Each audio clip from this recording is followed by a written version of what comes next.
Yeah. Welcome. Um, yeah, so I had followed your welcome everybody. Talking with Steven today. Mr. Stephen D20. You'll have to unpack that name. I don't recall if you first gave a summary of that name, like where that comes from. Oh, it's easy. It's easy to give. Yeah, go ahead. When yeah, so I had watched some of your stuff peripherally, but I had never really kind of taken the deep dive, but particularly like right when you kind of hopped on the scene, the with the Saints corresponding with uh like the dice or cards. I think yeah, you were with you were working with dice, right? Einstein's statement, God does not play dice, often creates a lot of confusion and misinterpretation about he being a theist or atheist. Although I have made a video on what is called God does not play dice. yeah, I was working with dice. It was inspired by Grimm, Yeah, yeah.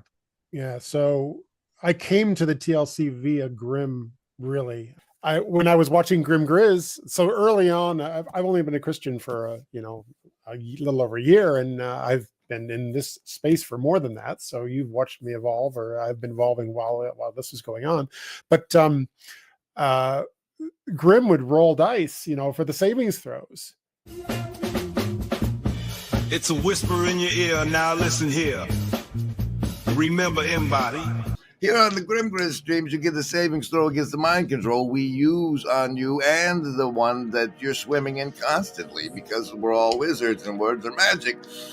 So in order to get one, though, you have to make a choice, you see. You have to participate by making a choice between survival, social, wisdom, or heart as the basis for your resistance to the mind control. You can keep that choice internal or tell us in the hive mind for a +2 bonus to the roll. If the roll comes out 10 or higher, you've made your savings throw and take half damage from the mind control in the show and in the rest of your day. Survival, social, wisdom, or heart. Choose. Oh, survival out the box.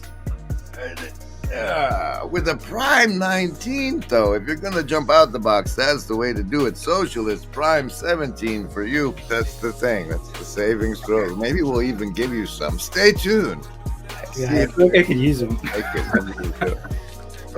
They might. But first, the Canadian deck card of the show, the Deuce of Diamonds. That's really cool. It's like, because I was learning about God, and I thought that way God can choose. God chooses your fate. That's pretty neat. I said, God does not play dice, sir, says Einstein. And I was, I'm a new Orthodox Christian, so I'm reading all about the saints, right? Because that's what we do, and we get really into it. And so I had a list of saints, and so I said, oh, you know what I should do? I should associate saints with saving throws. And then what I'll do at the beginning of the day is I'll roll the dice. Like I have them right here. I do it every single day. I have 5 die, and 4 of them are 20-sided die. And so in D&D, it's D20. So the D20 is for the rolling of dice to pick my saints for the day. And that evolved into Grim would pick cards on his show, and still, right? I choose saints for the cards, and I'm building an iconostasis in his channel. I'm protecting him from the demons by building his massive iconostasis of like 70 saints. If you don't know, there's a fella named Steven from Steven's Saint of You, great channel, who assigns saints to each of these, and that's pretty fascinating. I didn't know there were that many saints, but there are. And their card for the red card of the show is the 4 of spades, the Deuce of Diamonds. I feel like I'm overworking Steven. I need to map out his saints so I can do it myself and not have to rely on him to come and watch every card pull. Poor guy. Do you have is he or do you have someone else mapping all of the savings throws, keeping a log? He's got his already. He's pulling from and telling us, but I haven't had anybody on our side pick him up and recreate the list. Yeah, that would be very cool if we could look through these records. It's interesting how they come out sometimes. Perhaps, yeah. He won't do the jokers, though, so... I do remember Grim talking about that. I just didn't connect it to your name, so that totally makes sense now. The 20-sided die. But yeah, the dice rolls. It was a way of choosing saints for the day that was chosen by God and not by me. You know, it was not my choice of things, because I love to make connections between things. Like I write a lot of poetry, right? And so we're big on this, making connections. And it's too easy to come up with your own connections sometimes. You know, the best connections happen seemingly randomly. And so as he was doing that, oh, this is a great way, because what I had started doing was I started picking saints for the day and like making up a story. Like, what if these guys had met? What would they have said to each other? You know? And it's like kind of hokey. And then I started doing the dice rolls and had a list of saints and choosing them that way. And it got much more interesting. You know, these random sort of saints from 1,000 years apart in different parts of the world. And I would over the day, I kind of think about what's the story that'll provide a through line. And some really cool stories came out. And then I started getting the idea of when Grimm would choose the cards, that I would do corresponding saints to his card pulls, and the idea was sort of like it evolved into this idea of building an iconostasis, right? In the Orthodox Church, we have this iconostasis wall between the before the altar, and with all the saints on it. The iconostasis, because in the iconostasis, which is this separation between the sacred place and the nave in churches, in the Orthodox Church. I gotta let that simmer for a while, but the veil is interesting. So how does the iconostasis and like even the Eucharist cup is veiled? It's veiled, right? So how does that apply to a woman who is supposedly supposed to be veiled? Yeah. During liturgy and during prayer. Well, is that something? Because I've read something, and my wife actually said this to me, and I don't know where she got it. She can't figure out where she found it, but it had something to do with covering that which gives life. Well, yeah, I don't know. I don't know if that's a way to see it. I think that there are two reasons. There are kind of two reasons for the veil. One has to do with hierarchy. If you read the actual text, if you read St. Paul, when he talks about that a woman should be veiled because of the angels. Right, yeah. It's like there's Paul talking about the hierarchy of principalities. He's saying that there needs to be these buffers between the different levels of reality, and the danger of removing them, it can create a monstrosity. Like if you well, let's say it's a good way to understand it. It's like if you remove completely the iconostasis and you open up the holy place, then what ends up happening is there's a monstrosity which appears, which is that we don't approach it with the reverence that we should. There's a profanation. We profane the higher things, or we profane things. They end up being people in advertisements talking about mindfulness and all that crap, like people who say I'm one with the universe. Right. Nonsense. It's like it ends up being a kind of profanation of something which is supposed to mean everything, but now because it's been thrown out, it's like pearls to swine. People can say things like I'm saved by Jesus, say that. And it's like, what are you talking about? It doesn't mean anything. You're not talking about reality. You're using words that are supposed to be extremely precious and extremely mysterious. And now you're just like saying, I'm saved by the blood of the Lamb. And it's like, do you even know what you're talking about? Anyway, sorry for the rant. But that's one of the reasons why we need veils, is to prevent that kind of nonsense, right? And so on the one hand, there's this idea of protecting the lower from the higher. So the woman is veiled because she represents our world. She represents, let's say, the earth. And so you have to have layers between, so that you don't get this throwing pearls like profanation, where things fall and it's like nothing means anything. But there's also another reason why women are veiled, which is the opposite. And that's why it's so fascinating, is because the woman is also the Holy of Holies. And so we also have to veil her from us. And that's the strangest aspect of it. It's like we also have to protect the mystery, in the sense that as the Holy of Holies brings the bread to us, right? That's also where life, like you said, life comes from the feminine. And so we need to protect that mystery. There has to be a kind of protection for so a woman, in the sense that a woman is, for each man, a woman is his holy place to a certain extent in the strictly man-wife relationship. And so there has to be a mystery there. There has to be a protection, so that in the intimacy that you have with your wife is something which is precious and kept just for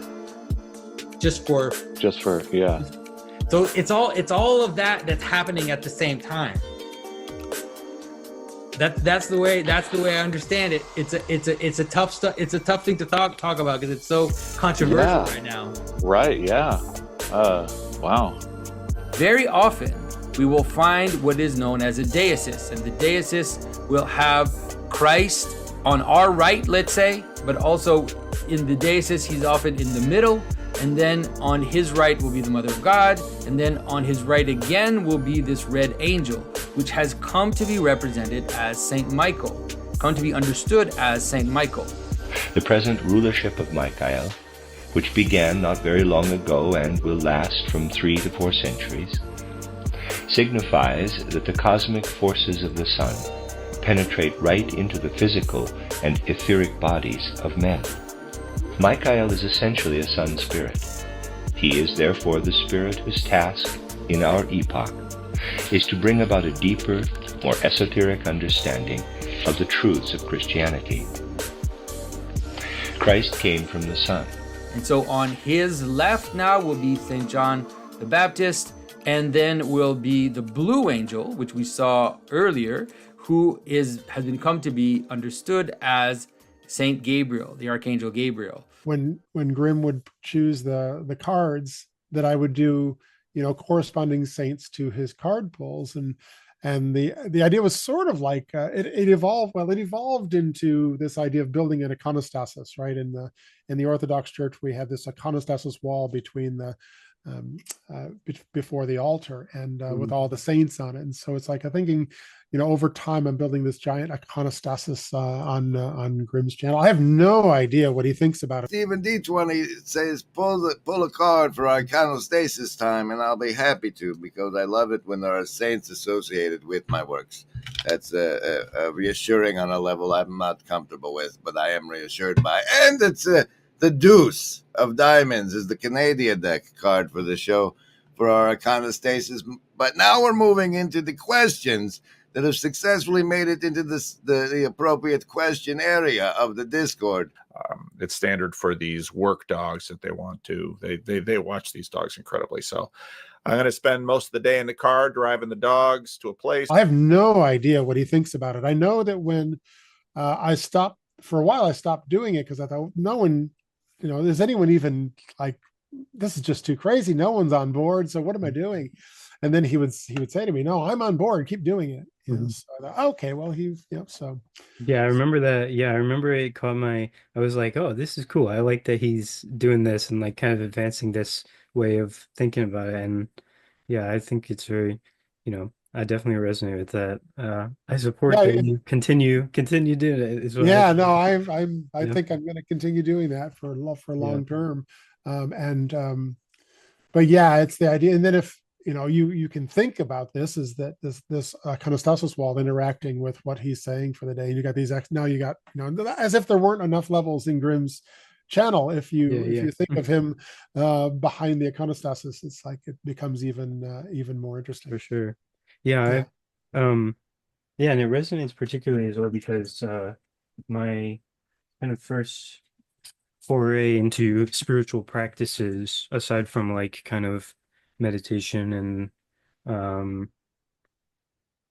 like walks and involuntary fasting or something like that. It would be it was I was big into the I Ching for a long time, and Hmm. I still, like I threw I Ching reading before our call today, and I consult the tarot pretty often. So like I definitely um I really like the this idea of like Christianizing.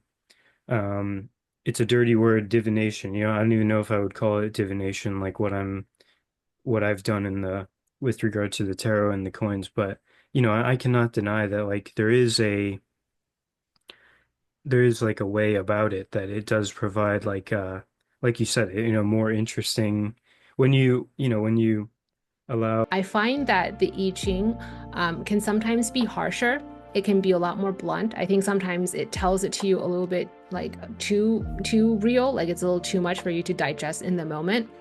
And then, however, I find that it's very matronly and motherly for me. So it's like very strict with me when I need the unfiltered truth in a way that nobody else will give it to me. But at the same time, if I'm truly broken, like if I'm really like truly in a bad place, I find that the voice is very nurturing. Like it has such a gentle, nurturing voice. Like it just almost knows what tone to take with me based on its ability to detect the level of health of my mind, So I think that's something really interesting about the I Ching. So you do experience it as if something is speaking to you or Absolutely. interacting with you For in some way? me, yes, absolutely. For me, I definitely feel like the I Ching is sentient in some way. And how exactly that is expressed, I don't know. Is it channeling some sort of divine voice? Is it Sangdi? Like this, there is this idea. Oh, so actually there's this idea of different types of divination systems having particular voices. So what Crowley said about spirit intelligences is a very old idea in Chinese metaphysics. So there's a divination system called Tai Xuan Jing, which is very similar to the I Ching, but has 3 different lines instead of 2. So instead of the binary of yin and yang, it has 3 different types of lines, heaven, earth, and humanity, and it forms tetragrams. So lines of 4, I believe it was, for a total of 81 tetragrams. And so Tai Xuan Jing was believed to be, the spirit intelligence behind that was Zhou Tian Xuanyi, the lady of the 9 heavens.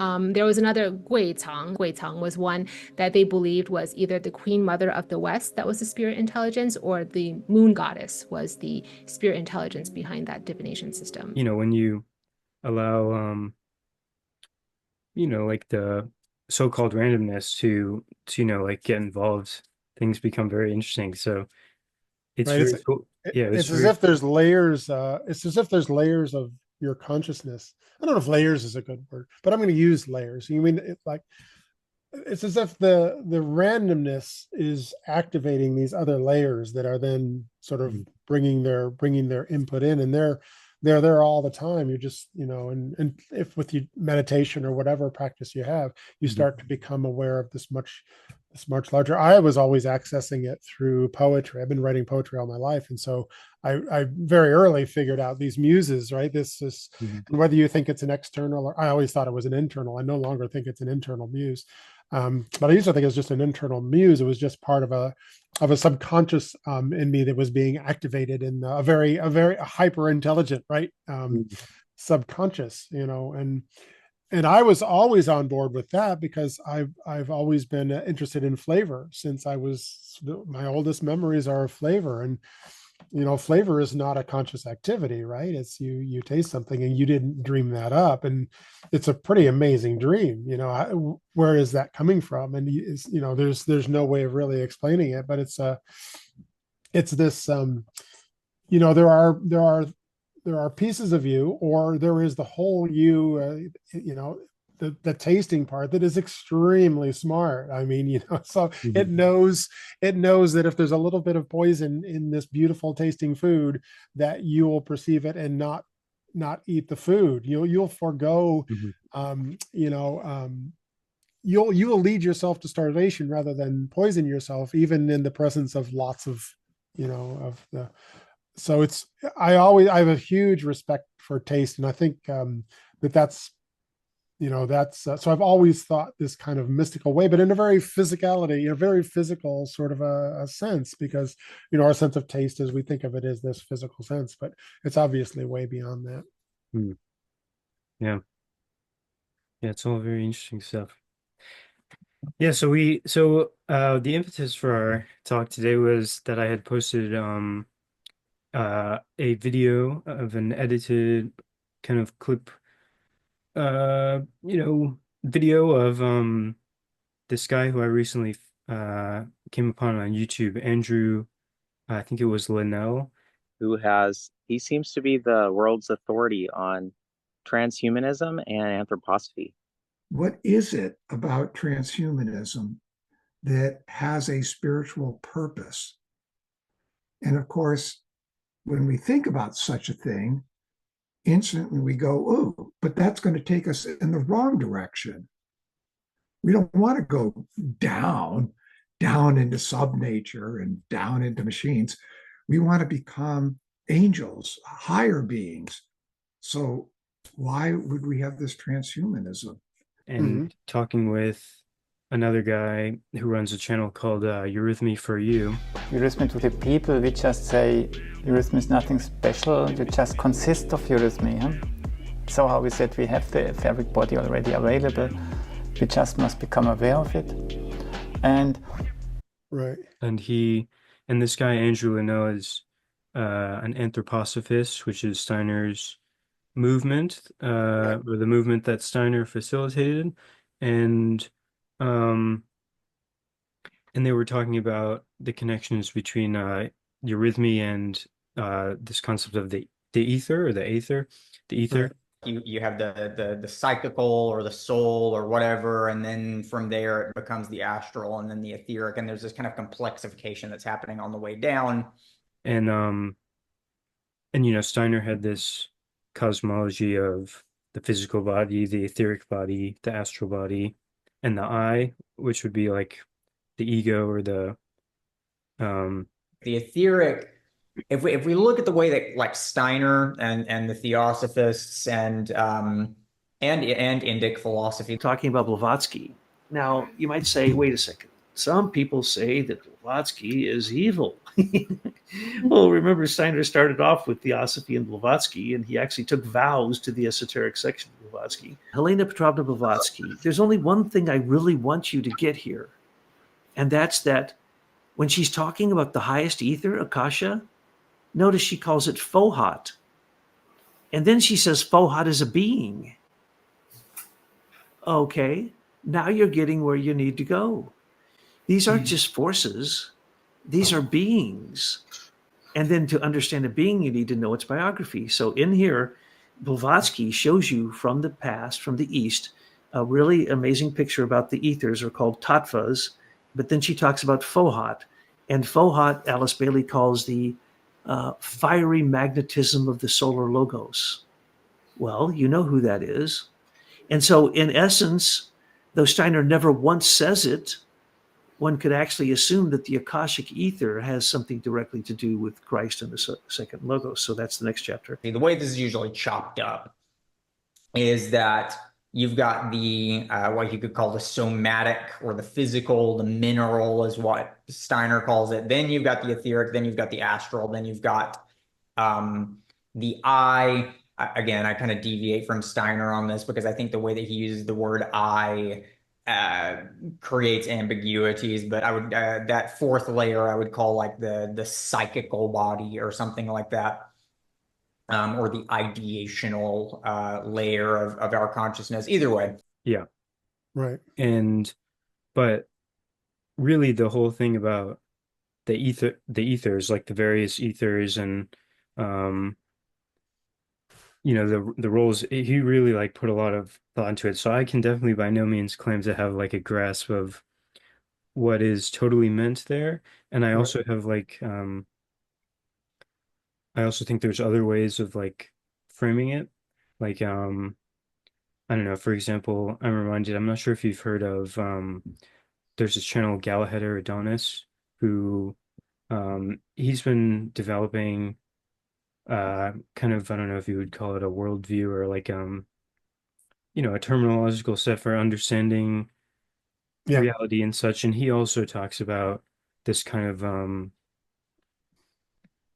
I mean, I suppose it's many people who are talking about this kind of you have the more ethereal or noetic realm and or the quantum, or Yeah, the well, Peugeot would call it this fractalized, right? symbolic. He'd call it Yeah, the fractal nature of things. yeah, Yeah, I think that's what when I was getting before about it feels like layers, doesn't it? And you don't want to categorize things um, too quickly, because the thing will categorize itself, and if you can open yourself to it, it'll provide you the category. And it's not always conducive to talking about it, right? But and I think that's the kind of the eurythmy thing. It is conducive to being poetic about it, or to singing about it, or to chanting about it. So yeah, so yeah, and that's the other thing is that to allow the world to speak for itself. The flowers can tell you what to use them for, to heal thus and such ailments. you kind of, it seemed that you had watched my conversation with Sherry and Nate, and it was Yep. cool to see you kind of take up this idea of eurythmy in terms Yeah. of, like, I watched those you did some readings of the Psalms in a eurythmic attitude, one might say, or something. And yeah, and we'll be doing eurythmy instead of endless words of dissection, right? We'll be doing an embodiment reading rather than a dissection reading, which is we seem so intent on doing, and so trained, and so it's our way, which in the West, in the modern West. And so I think the Psalms is a great way to do eurythmy.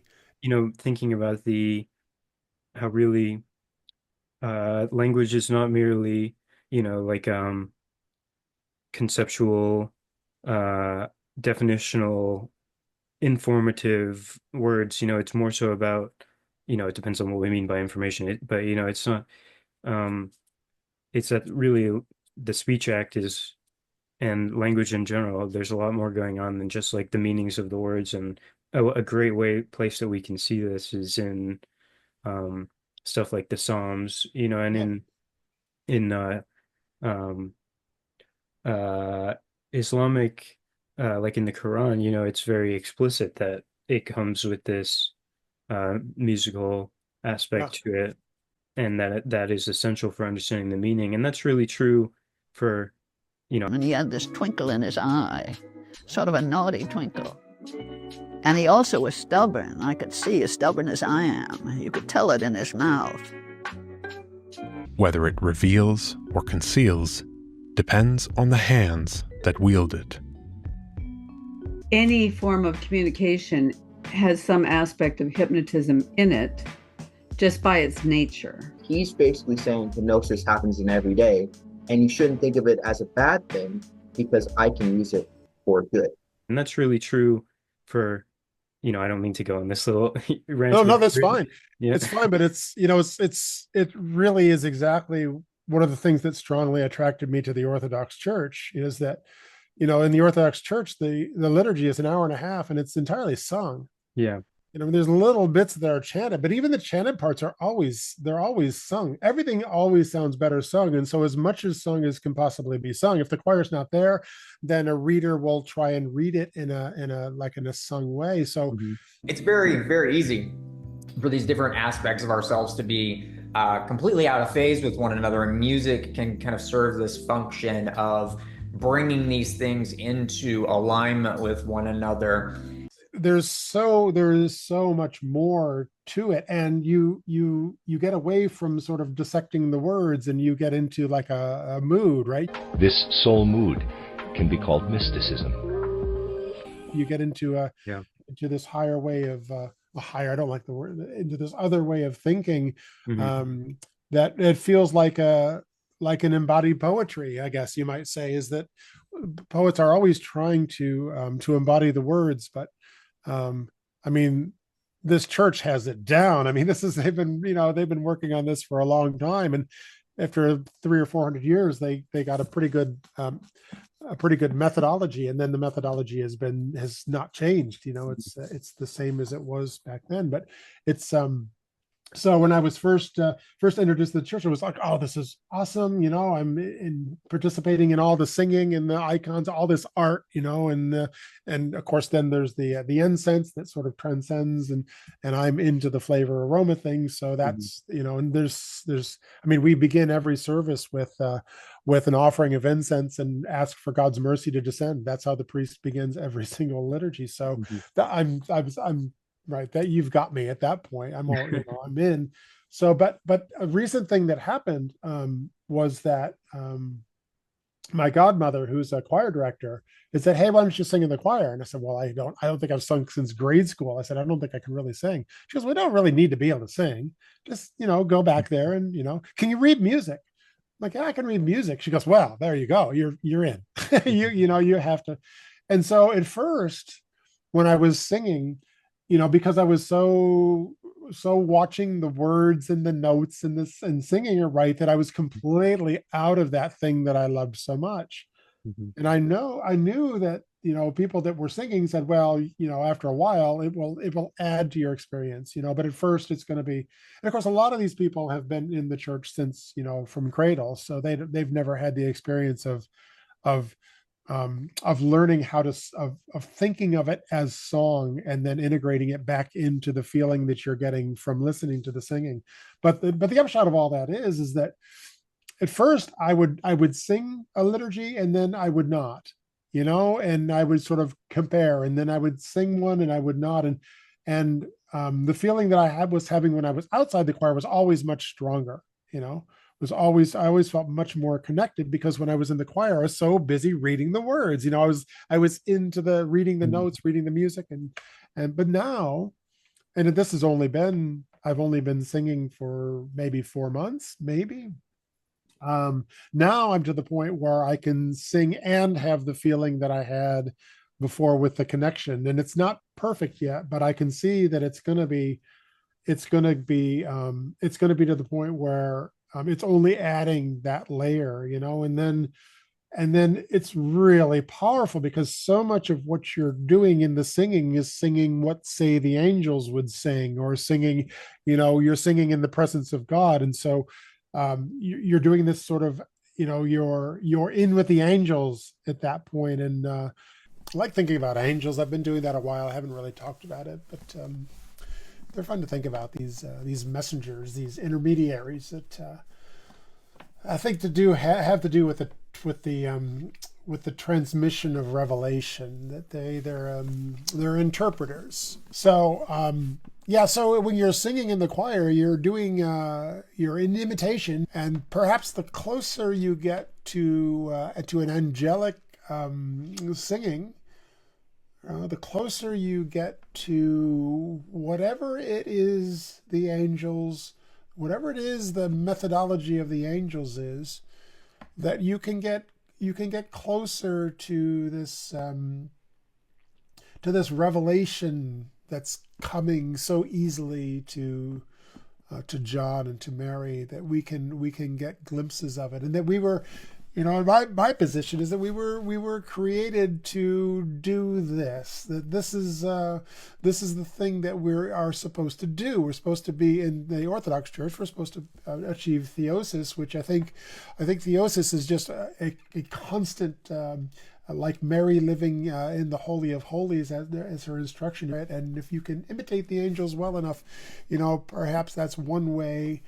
There must be many ways, but that's one way that I'm thinking of, because that's what's happened to me today on Christmas Day, is that I'm getting the idea that this choir singing is a thing, is that you get bits of revelation when you're just in the liturgy experiencing it, and I'm not taking away from that. I think that's but the singing, you're incorporating the activity of the angels, and the angels are there to bring you revelation. So why not commune with them, as a way of getting a good translation of the uncreated realm, of a theosis with the uncreated being.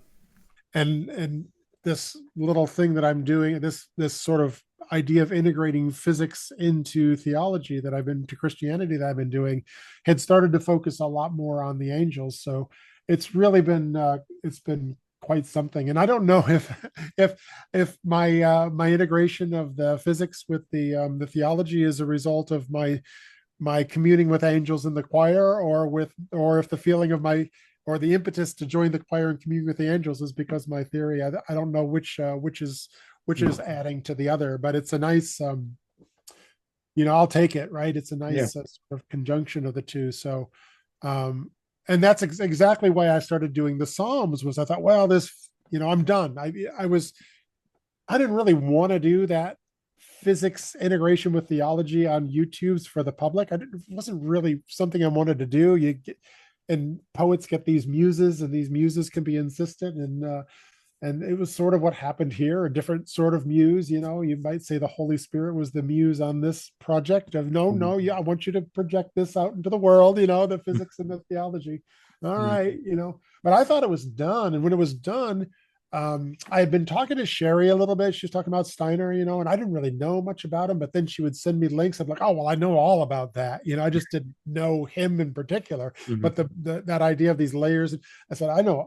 Yeah, that's not a problem at all. Yeah. And So, yeah, go ahead. Please continue. I was just going to say, so I started doing those. I said, well, I'm just going to read the Psalms. Like that seemed like the next thing to do. And I'm like, this is insane. Why would anybody follow me? I have no idea why anyone would follow me into this. But I was glad to be done with the physics. But then this muse of the Holy Spirit is like, no, why don't you go on and read some Psalms? I'm like, and then the eurythmy came. Then the eurythmy came after I had sort of decided to do that. And this is all very recent, right? And so I was like, wow, this whole, and then Sherry would be, spoon feeding me. Well, here's how Steiner, and I think Steiner would be totally on board. He would obviously be on board with however it is that you think about integrating into these levels.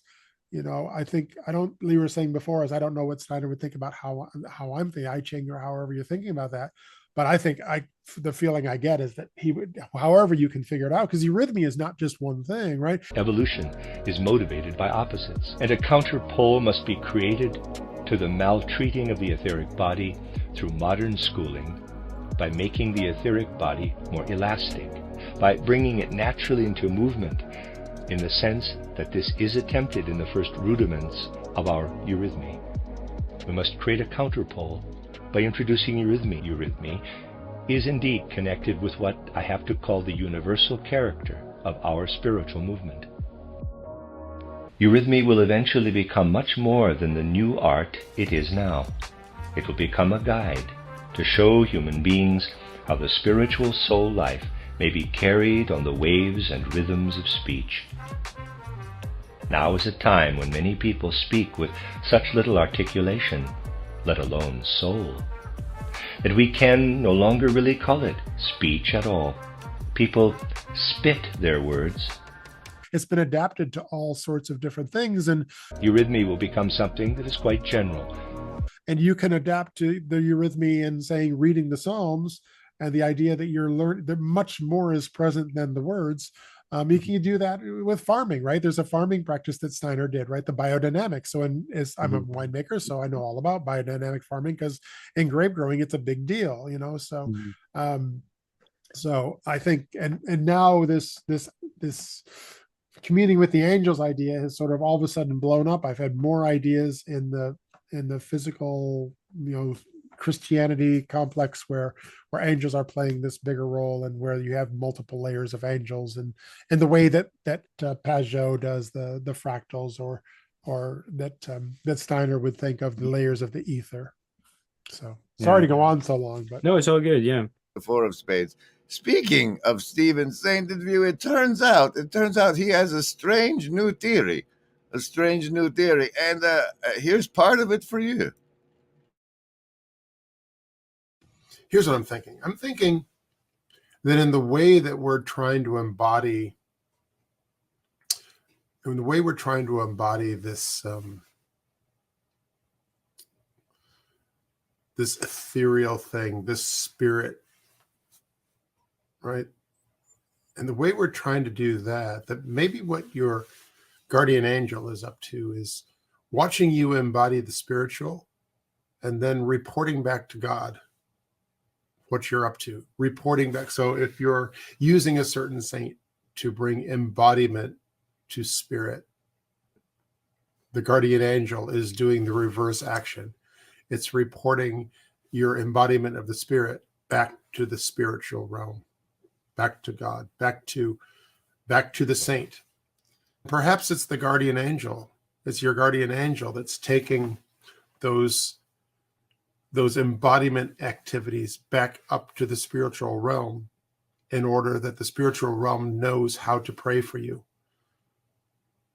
If the I don't know, Stephen. I don't think I like the notion of the guardian angel also being the tattletale and reporting back to me. But it could be.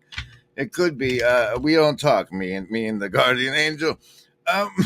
Here's the blue church card of the show, the Jack of Diamonds. They screen him from heaven, from the look directed below from above. The fact that human beings on earth are screened by their guardian angels from divine justice signifies, other than guarding, supporting, protecting and contacting, the guardian angels are the defenders, the advocates of man before divine justice. If the lightning of divine wrath must strike my protege, my child, may it strike me instead of him, or if he must be struck, may it strike both of us together. It's all very interesting stuff. I mean,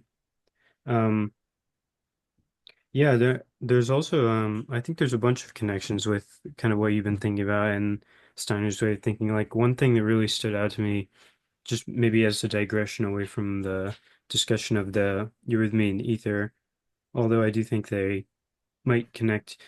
I know that one of the things you've been thinking about is gravity. Yeah. And that's very interesting to me. I'm not sure if you've noticed, but I put the galactic center at the beginning and end of all my videos. And okay. Yeah. Yeah. The current prevailing idea among academic scientists is that there is, in fact, a black hole at the center of every galaxy. I was discussing this in an email distribution recently about the metaphysical significance of the galactic center with respect to both astrophysics and perhaps even astrology. And also, this idea of the edge of the universe. Yeah. Being, like projecting reality into projecting a higher reality. dimension. Yeah. Yeah, into the middle. So hey everyone, behind me today I have Macrina the Younger, who is the sister of Gregory of Nyssa and of Basil the Great. As much as we're looking at them, they're looking back at us and looking into our world. And how that sort of plays interestingly into the idea that that these in physics, information can be stored on the surface of a three-dimensional object. So the information is stored in 2 dimensions on a 3-dimensional object, and how by projecting that information back into 3 dimensions, you can recreate the reality of the information in 3 dimensions, or you can create it's not an illusion. The reality is a good way of putting it, but it's a different reality. There's a reality of the 2-dimensional, and then the reality of the projection. So a hologram is a real thing. Its information is contained on the 2-dimensional surfaces that project it into existence. And then an interesting implication of that is the hologram is its dimensions are unknown. It's a relational object. There's at least two-dimensional projections that are producing the 3-dimensional hologram, and that if you move the projectors farther apart, the hologram gets larger, or that its dimensionality becomes an observational thing, not a fact. Like Steiner was talking about how there's something that falls completely out of space and is like it represents that which is outside, something that's outside 3-dimensional space altogether. We can relate it neither to X deleted, in quotes, nor to Y deleted, in quotes, nor to Z deleted, in quotes, but only to what deletes X, Y, Z. Hence to something that isn't within three-dimensional space at all. It's a fragment that in some strange way belongs not to my universe, but to that universe to which all the stars do not belong. If there's such a thing within a universe, then what we have is a kind of implant into the universe, something that reveals inner qualities completely different from the things surrounding it. Suppose you look into it and recognize that there's something in the human constitution that falls right out of space, is not in space at all. Perfect, but it's also maybe perfect knowledge. It's the perfect knowledge that exists at the expanding edge of the universe, this is a scientific theory. It's not, I mean, this is not something that I thought up, but yeah, that's projecting. The interesting thing though is we usually, and I feel kind of strongly about this, is I don't know why, but I do, that we usually think of, we are in a lower dimensional space and we're contemplating higher dimensional. I think it's the opposite. I like that too, because it fits in with this idea that the unknowability of God is because of his utter simplicity. And if God is existing in a lower dimensionality than we are, that would be sort of the idea of a higher simplicity. We think of I think we think of two dimensions as fundamentally simpler than three dimensions, and and we live in at least four dimensions. We have time, and does that edge of the universe have a time associated with it? In this way, space comes into being, although not yet in three dimensions as we're accustomed to, but two-dimensionally as inner and outer. Thus, space is born from time. Space and time are not independent of each other. I think we are in the higher dimensional, fractalized, particleized, and that we are looking up into lower dimensions. Quality is intrinsically vertical. You say high quality and low quality. You look up to some people and look down on others. You raise your children and try to give them a good upbringing. You even turn up music when a good song comes on. You might think that's not symbolic language, but it is. Empirically, volume and height have nothing to do with each other. But because we say high and low volume, we think they do. And we speak that way because we associate height with potency and significance. High energy, high pressure, high heat, high number, high status, high power. And that we are looking up into lower dimensions. That's how science would say that if this holographic idea that we're a hologram of the expanding edge of the universe is that the edge is at a lower dimensionality. We are in the higher dimensionality, and that would certainly correlate well with the way that Pageau talks about it. That we're living in this highly fractalized, very difficult for us to keep our head. What is a two-dimension? What is it like to live in two dimensions? And you can't think of it. What is it like to live outside of time? Good luck. It really. And actually, I'll say this too, is that, and this time is a big problem, like in physics, right? We have to we get these infinities, and so we have to sort of do these things to manipulate it all. And I remember when I first went to an Orthodox church, because I had Googled, who takes incense seriously, because I was doing incense and spirits, and my industry didn't seem to be interested in talking about it. They just wanted to do it, and I'm like, no, I want to talk about it. So I Googled, and it said Orthodox Church is interested in incense. So first time I met with the priest, I walked in and he says, "Why are you here?" And you may have heard me say this, and I'm like, "Well, I hear you take incense seriously." But after he was great. I mean, he's my priest, right? He was so great about it. Like, he immediately said, "Oh, let's go look," and he's pulling the drawers and showing me how it all works. And like, wow, this I can't believe. I thought he would try to convert me or something. I didn't know what was going to happen. That was my first real contact with organized religion, which is. I don't know how would you explain that? I don't know how to explain how I never but anyway, at the end of it, he's talking about the liturgy. So, oh yeah, and then the royal doors open up and time stops and we exist with God in a timeless. I'm like, Yeah. It's like this is the perfect answer to physical Yeah. problems, is if you can get time to, if you can integrate time, the passing of time into one, Mhm. so, but as you remove time, you get into the idea is as you get into removing time, you're in a lower dimensional space, right? And our icons, and look at these icons that I have, they're all very two-dimensional, right? So the higher level of the integrated level of thinking is always at a lower dimension, is the argument that I'm trying to make. And that I don't know how that fits in with all things, but I feel like that might be part of the answer to how we it's not that when we meditate, and you can feel it, right? It's not that we're going into a higher dimensional space, we're going into a lower dimensional space. When the soul has become quiet, we are the projection of that lower dimensional space into the confusion of higher dimensions, into the confusion of living a teleology, of having to think of things, in this time driven way, which it hampers us from thinking at a higher level. Yeah, I'm gonna have to chew on this for a while. Like it, yeah. Yeah, I know it goes against. I know it goes against my godmother. The earlier Christian creation story is of God creating the universe. The scientistic inversion is the story of emergence, whereby higher forms emerge out of lower ones. That is, bottom up.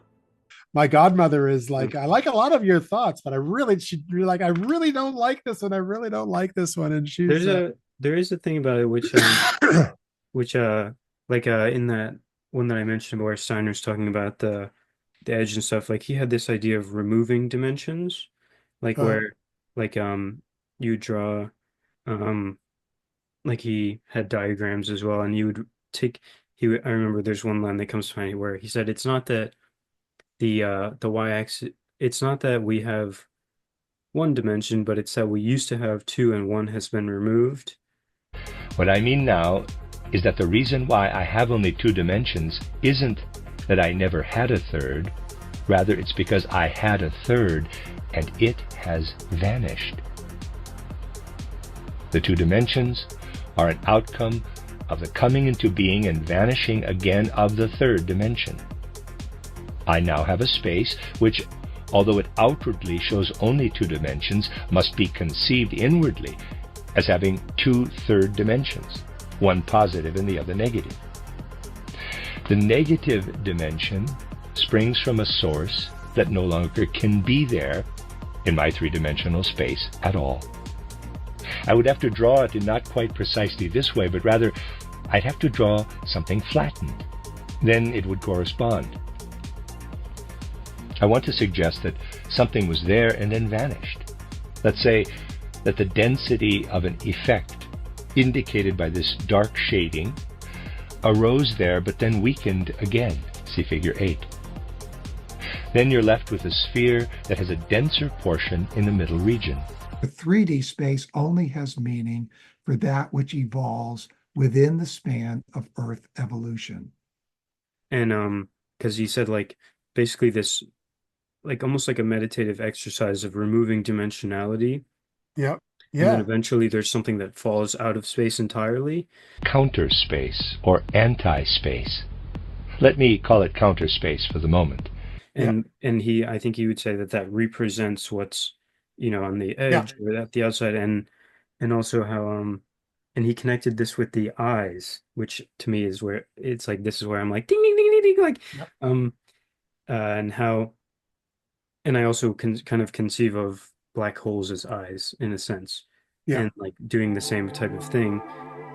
The scientists behind this idea managed to mathematically solve this by assuming that the event horizon of the black hole itself, or that point of no return that no light can escape, actually starts acting as an observer itself. Or in other words, this right here could be the observer that causes decoherence and causes things to collapse. But here's the thing though, if the event horizon of the black hole acts as a kind of observer causing things around it to collapse, it suggests that black holes around the universe sort of act like these giant observer eyes, potentially causing the universe to create reality that we know.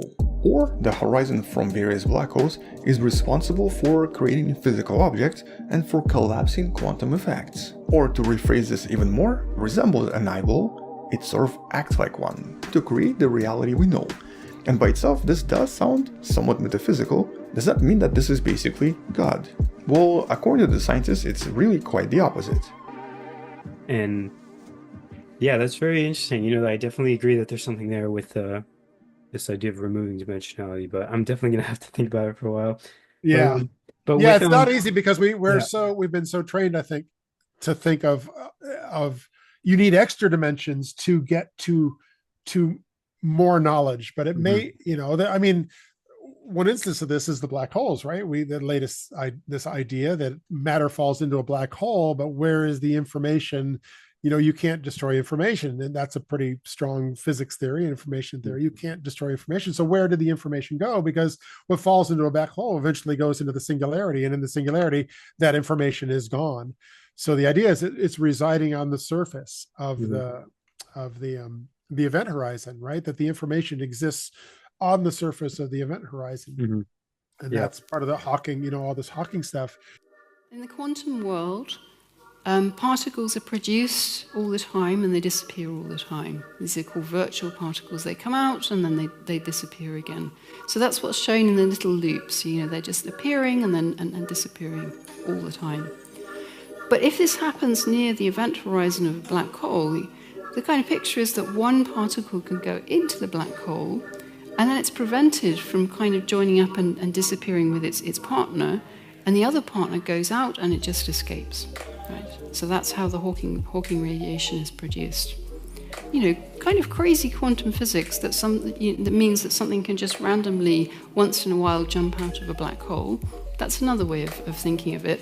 I find it quite hard to do a graphic to sort of show that, right? So the basic idea is that there's no sharp event horizon, but basically just around that region, there's all kinds of quantum stuff. And if something falls in, you keep track of the quantum stuff. The surface is quantum and it's captured by quantum excitations. The information is being stored in a giant hard drive at the surface. Okay, this is the basic idea. And for the purposes of this evening's discussion, the details of how we do it don't really matter so much. So there's like almost a giant hard drive. And moreover, it's a bit of a weird quantum hard drive too, because it's storing information as qubits. So we now made the connection with quantum computers. So these are really fantastic storage devices. In the traditional picture of falling into the black hole, our poor, brave astronaut falls into the black hole, they fall through the accretion disk, they may notice some strange distortions like this, weird Doppler shifts, but they keep falling. In the newer version, the quantum perspective, which is consistent with Hawking's picture of Hawking radiation, is that as you fall in, information gets captured and stored. So our poor astronaut is effectively being pulled into quantum information. Quantum forces are pulling them into pieces, basically ripping them into individual little quantum bits. Right, that's the idea. It's a quite a sort of striking sort of visualization here. So there's really nowadays an interface between the quantum computing and the black hole theory communities in terms of thinking about these things. But that event horizon is a two-dimensional object, right? And it's two-dimensional. There's time is gone and the height is gone. So all that is so information. The idea that information is residing in a lower. It's not only this holographic idea of the information on the edge of the universe, but that corresponds and who knows if this is right. Yes, just one final note to that. And I think that the need for it is felt within science. And the sticking plaster, as it were, to cover up this need is by the use of the word information. So there's a need for something formative in nature. And this has now become where people talk about quantum information or the informational cosmos and that kind of thing. I think the problem with that is that the word information immediately creates a kind of jargon-like fog in the minds of people thinking about it, because it implies information theory, which is all about bits and how you send messages down telephone wires originally, and it's now about how you process things in computers and stuff. Information is about putting form into things, in formation. And I think it clouds the issue to talk about how you code the form and then retrieve it and transmit it, when we can actually think much more clearly and directly about form itself. So I think that one of the things we need to do is to get back to thinking about form itself and remove the fog of all this talk about information. I mean, it's useful in its own way, and I'm not saying it's totally worthless and all that, but I'm saying it occludes or blocks clear thinking about form. And so I think that's why in our discussion now, I think it's good that we're focusing on form itself, as we can immediately think about it, recognize it, see it, experience it. Morphic fields act as formative causes, which is the basis of his hypothesis of morphic resonance.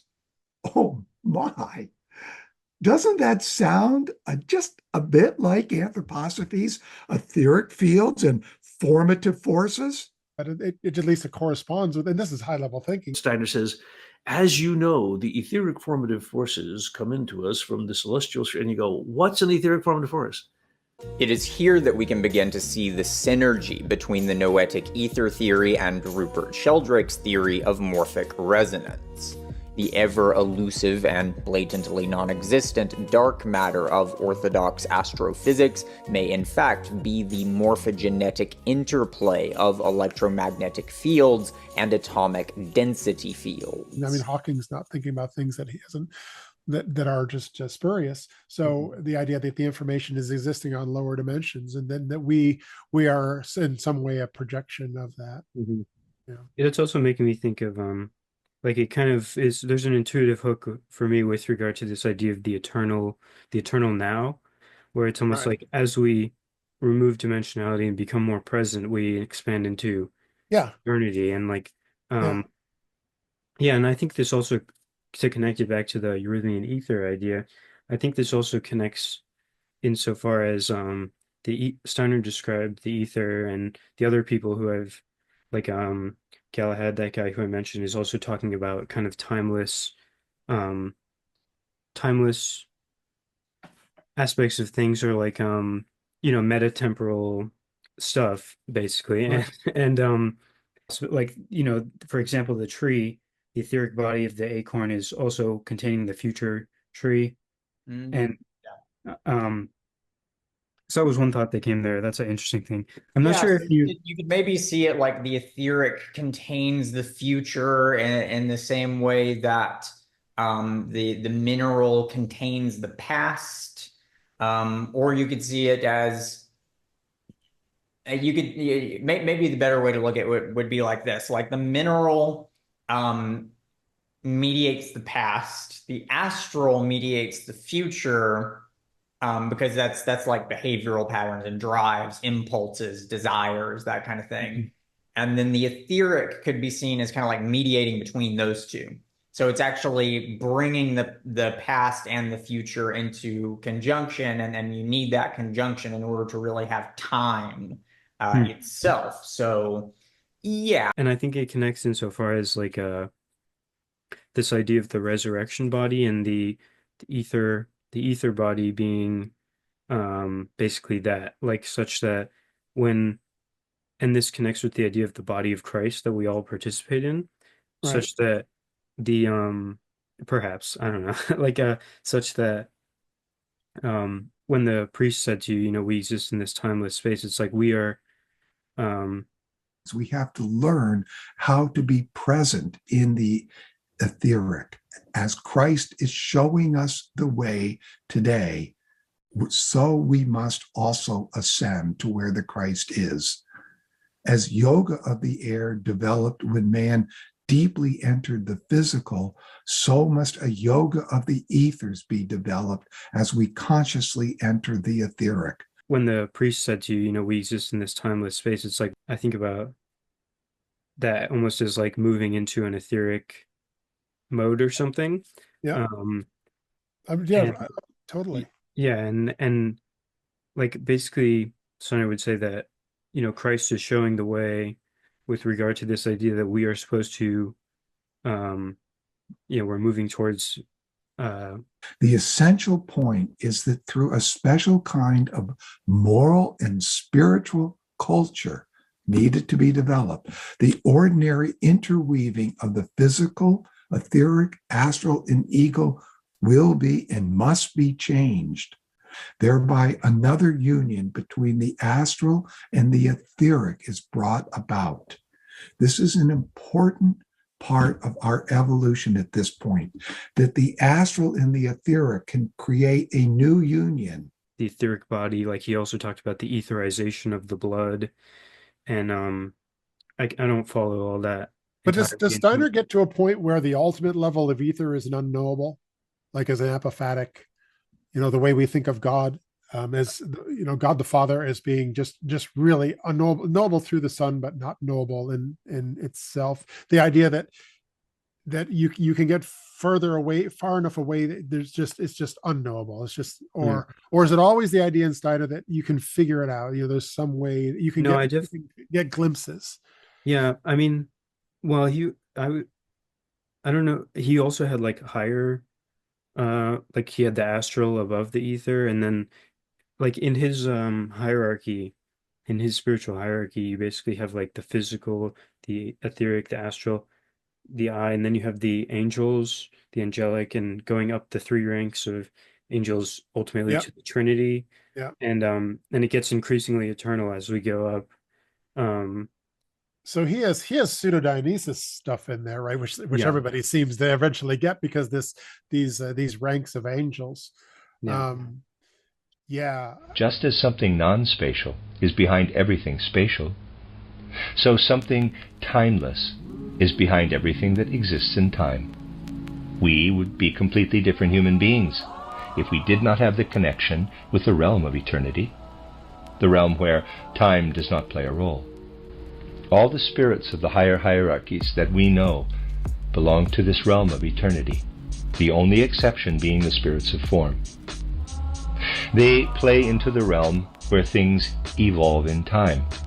However, their life is spatial and non-spatial, for they live, as it were, between non-space and space, and so they bring the forms from non-space into space. This is subject to a time process. Their life plays into time. But the other spirits that are above the spirits of form in the hierarchies belong purely to eternity. We can only speak of them as spirits in time by way of analogy. To take it as real would make it nonsense. It really is difficult to speak of these things. The simple reason being that in the present evolution of time, only very few people have a lively awareness of the concepts and ideas which one develops when stepping out of space and out of time. Most people today would, anyway, declare anything non-spatial to be sheer fantasy, as they would things that are timeless, eternal and imperishable, and then also anything unchanging. Yet beyond the order of exousiae, all spirits belong to the realm of eternity. There are, however, those among them which disguise themselves as spirits in time, entering into time, powers which are active in time, spirits of eternity, disguised as spirits of time, have the potential to translate into time, as it were, things which otherwise, from our human point of view, would seem to us to be purely spiritual and eternal. They make it appear to progress in time. It is a characteristic of our time that people have no inclination to concern themselves with things of the spirit the way they do with the natural order. It is, of course, easier to talk about the spirit from a point of view of nebulous mysticism or of abstract concepts relating to nature than it is to enter into spiritual processes and spiritual impulses in a truly scientific way, the way one does for the natural world. Yeah. Yeah, so I don't know if he would say that it's unknowable, but I definitely think that he is he was in accordance with this idea of like the apophatic God. Like ultimately, I don't think he's trying to, like pin everything down. The thing with the universe is that none of our calculations are ever exactly right. Why is that? However, I would say like it seemed that he and I'm no expert on this really, but it seemed that he, was kind of advocating for the development of um our faculties and to be able to apprehend and understand these things, such that like he did think about the ethers as intelligible and like We learn that evolution has long existed with prior planetary conditions. And by planetary condition, I mean something akin to a solar system, but not all of these previous planetary conditions had a sun or even a star, nor did they have elements of the periodic chart. Different conditions prevailed on each of these prior planetary conditions. Then all of these continue into the next old moon, where a new element, water, and a new ether, the chemical or tone or number ether, was added. And in our solar system, the solid, the earth, was added along with a new ether, the life ether. We can ask, will this continue on Jupiter? And the answer is yes, it will continue out through all of them until there are 7 ethers and 7 elements. All the earth, water, air, and warmth bodies that you and everyone else have fashioned over multiple lifetimes, all this is united into a new single cosmic globe. That will be, according to Steiner, Jupiter. But I'm still very new But to I the think, well, understanding of this. maybe it's that the eurythmy is the practice that is the practice of the intelligibility. That Eurythmy was this kind of gift from Rudolf Steiner to all of us to help us start developing this awareness of the etheric realm, of this loosening of the etheric body. And so it is essentially the path or the first step on the path. We will see what's developed. I think it is the path, and that further things will be developed, but it'll still be on this path to life in the etheric realm.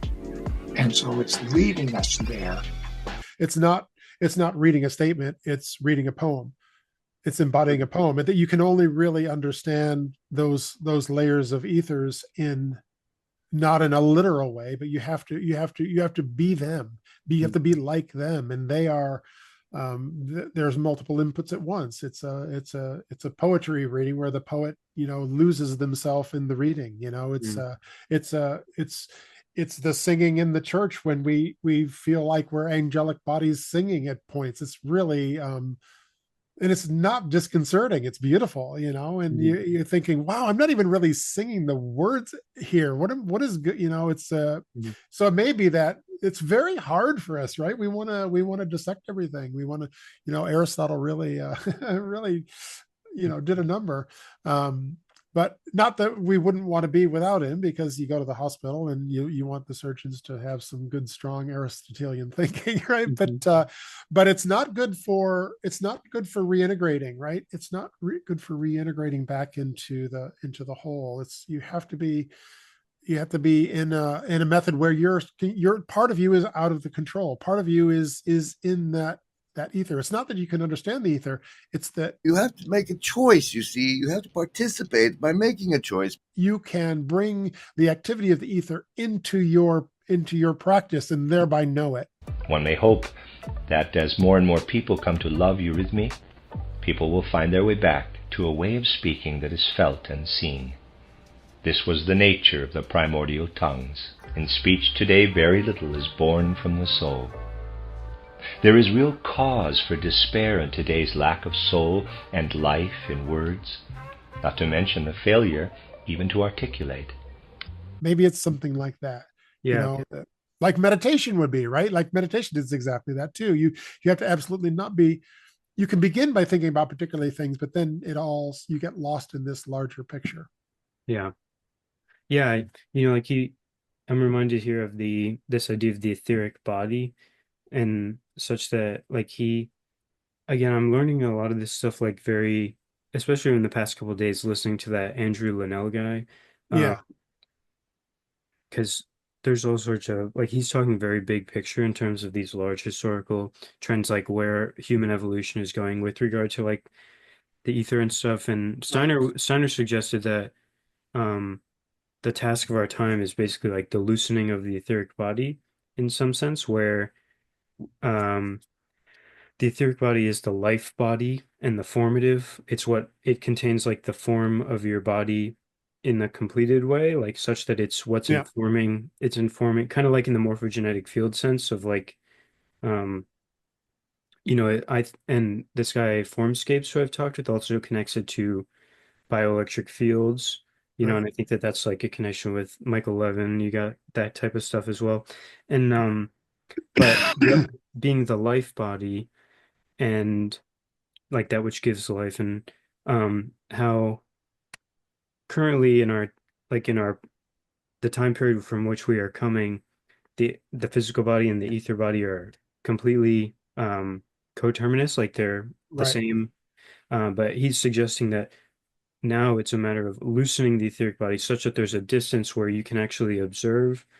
In a sense, I don't know if he's talking about like actual physical observations, but he would also talk about being able to see other people's etheric bodies, and how this would reflect something about the time aspect, and like being able, like for example, he said that when somebody would go through initiation or John's baptism, they would have a vision of their etheric body, and their life, what did he call it? The life panorama would be visible to them, like such that they would have Yeah. this metatemporal awareness. And yeah, and then he would also talk about the resurrection body of Christ as a etheric body.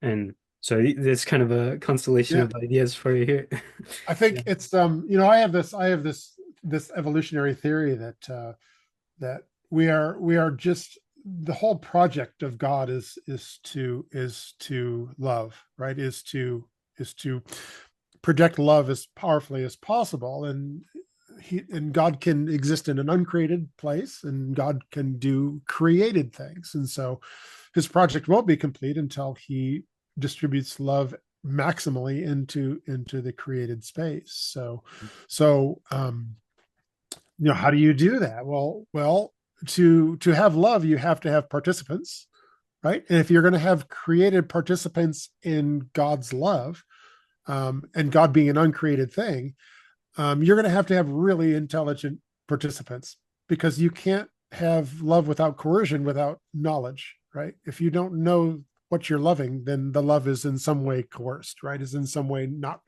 real. So I think that the entire evolution of the universe is how do you get to us? How do you get to people that are smart enough to be able to comprehend this first you have to be able to comprehend God. So you have to have abstract thinking well enough developed that you can comprehend God, but then you have to be able to comprehend this love that's emanating from him, right? And then you have to reciprocate it, right? So and that reciprocation of that love may be a lot of what we're talking about here. It's not a critical way of thinking.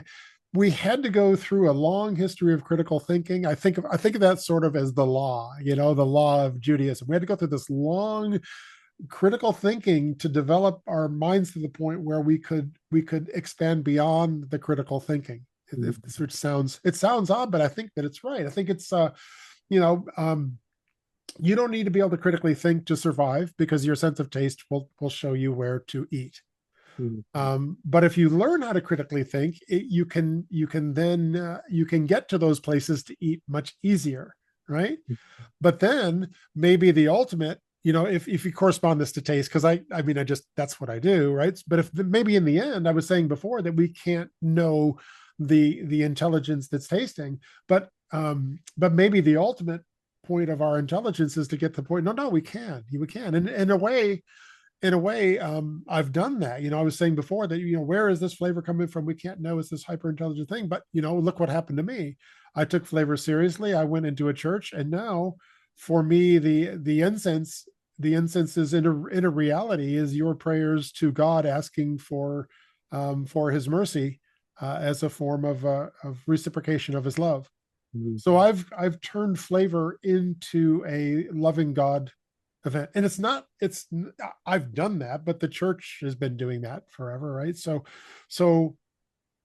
maybe that's part of like from my little world of flavor, maybe that's an indication of, and maybe the music, this thing that we're doing with the choir, the music in these liturgies, we're now beyond the reading of the music, we're beyond the thinking about the meaning of the words, we're to not only to this mysticism of how the music just fits with the activity, the eurythmy is perfect, but now the participants of the choir are actually feeling as though they've been transported into another place, and so it's in that place. What else would the place be than loving God? Because we're taught that the choir of angels are, right, they're there to love. The choir, the singing is the loving.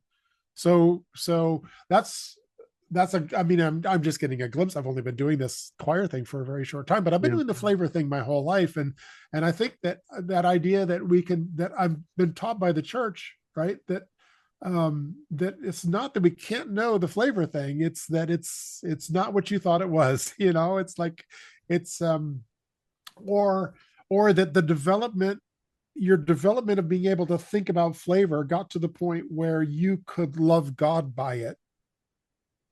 You could reciprocate, you could understand God's point, like the beauty, right? And that's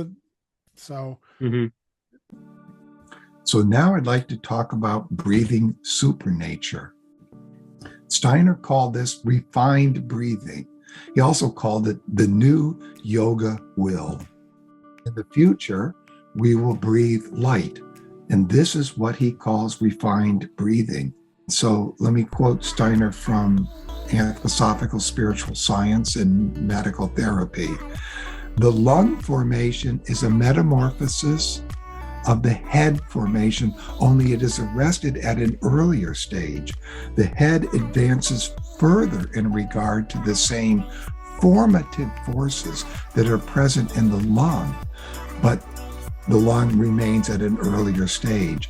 All functions of thinking, even the processing of perceptions, are nothing but breathing developed further in an upward direction. The head is an advanced respiratory organ, having moved beyond the lung stage, so it represses breathing, and instead of taking in air, it takes in etheric forces through the senses.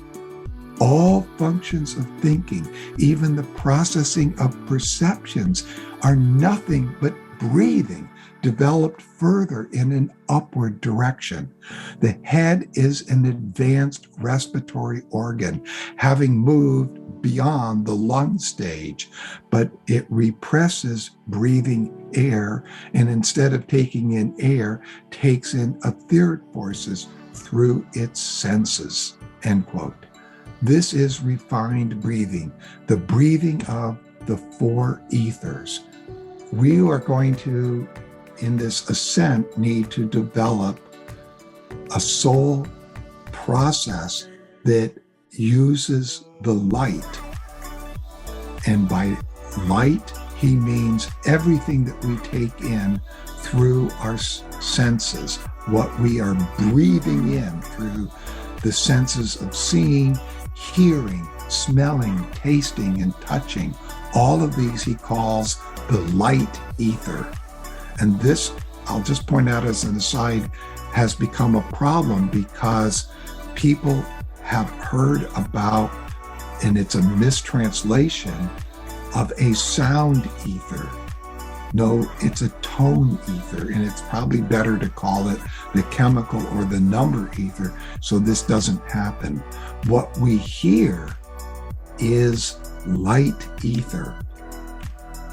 So when we inhale all four of the ethers, a much more subtle relation that we have to the external world. In regard to our ether body, something takes place which must enter our consciousness more and more. And this something is similar or analogous to our breathing process, and that is this refined breathing. Mm-hmm.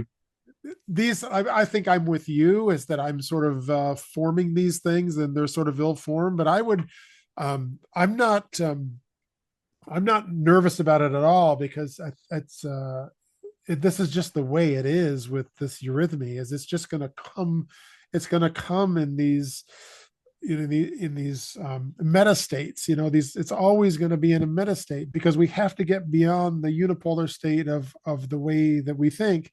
We have to get into the meta state, right? We have to get into the whatever it is that next way of thinking is. And I think basically the way that I'm thinking about it, this is really sort of, you can make of it what you will, but the idea that the coming of Christ is there to show, okay, you guys are smart enough, right? Because here I am, right? I wouldn't be here if you guys didn't have the ability to love God, because the whole point of me being here is to show you, right, how to love God, right? Mm-hmm. I think of Mary, and if Mary, sorry, McMo, right? Mary is tough. You can think of John the Baptist, as being the wisdom, as being the ultimate in wisdom, having not only the raw intelligence, but you have the wisdom to know how to use the intelligence. You have the wisdom to be eurythmic rather than to be, and propositional, right? To embody it. Yeah. So, and then I now have this idea that once Christ demonstrates that now we still need a presence. And when I figured out that parousia means presence and not second coming, that really changed my understanding of the New Testament, right? From St. Paul, because that's what we're trying to live into, is that presence. It will therefore be necessary for human beings to grow upward to a perception of Christ. For Christ spoke truly when he said, quote, "I am with you always, even unto the end of the earth," unquote. And this thing in DC we're going to do in a couple weeks, that's how I kind of envision that participation, right? He is here. He is in our spiritual world. And those who are especially blessed can perceive him always in this spiritual etheric world. St. Paul was convinced through such a perception in the event of Damascus. And so I think of the angels as sort of being, we have it in the Holy Spirit. I'm sort of right at the edge of where I am thinking right now. But you saw the diagram. I sent you a diagram, right? Of the way that I'm thinking about that, and I'll put it on the screen here. And that looks very sort of layered. Maybe ether going up, from and I think of it from a thermodynamic to a time-driven quantum to a non-time-driven quantum, and how those layers are intersecting. But ultimately, in the end, it's Christ can project the love of God to us directly, but we also can gain the wisdom of God through angelic interaction. We need some sort of translator, and it can be God, because he became man, and so he became like us, and is able to translate the non-man to man. That's Jesus was proving that. But I think that the angels can also be participating in that, and I think that we have a very hard time understanding what we mean by the ethers and how those things exist without some sort of help from an intelligence that we feel is beyond us. These aren't just forces, these are beings. In ordinary consciousness, when people wish to refer to the being that presents itself in their physical bodies, they speak of that being as capital I. In the sensory world, then, healthy soul life depends upon feeling oneself separate from the rest of the world. To designate some external process or being as belonging to the I would violate this health. But this is not the case when one experiences oneself as an etheric being in the elemental world. In the elemental world, your own being, your I, merges with certain processes and beings around you. You must therefore find your etheric nature in something that is not inner, in the sense that you have become accustomed to understand that concept in the sensory world. Forces, processes, and beings exist in the elemental world that, even though they are in a sense outside, must be considered as if they belonged to one's own eye. The interaction of forces and processes in the etheric human being seem just as inner and just as intimate as thoughts in the sensory world, but they do not act like thoughts. They are like beings who live with and in the soul. Therefore, suprasensory cognition needs more inner strength than the soul normally needs to maintain its independence from its thoughts. The fundamental preparation for true spiritual vision, therefore, consists in so strengthening and empowering the soul that it feels itself as an independent being. The soul must feel itself a separate being. A Jupiter-Pluto opposition. I would say fundamentally what Pluto is, it's the archetype of separation. It's in polar opposition to Neptune. Neptune is the archetype of primordial oneness. It is the abyssal ocean. Jupiter's the archetypal father, and then Pluto is the ultimate separation. And that's kind of, I mean, that's what the crucifixion is. It is the ultimate separation, right? So I can see how that makes sense. Yeah. Father, why hast thou forsaken me? The soul must feel itself a separate being, not only when it contains thoughts, but also when the powers and beings of the elemental world enter its field of consciousness as part of its own being.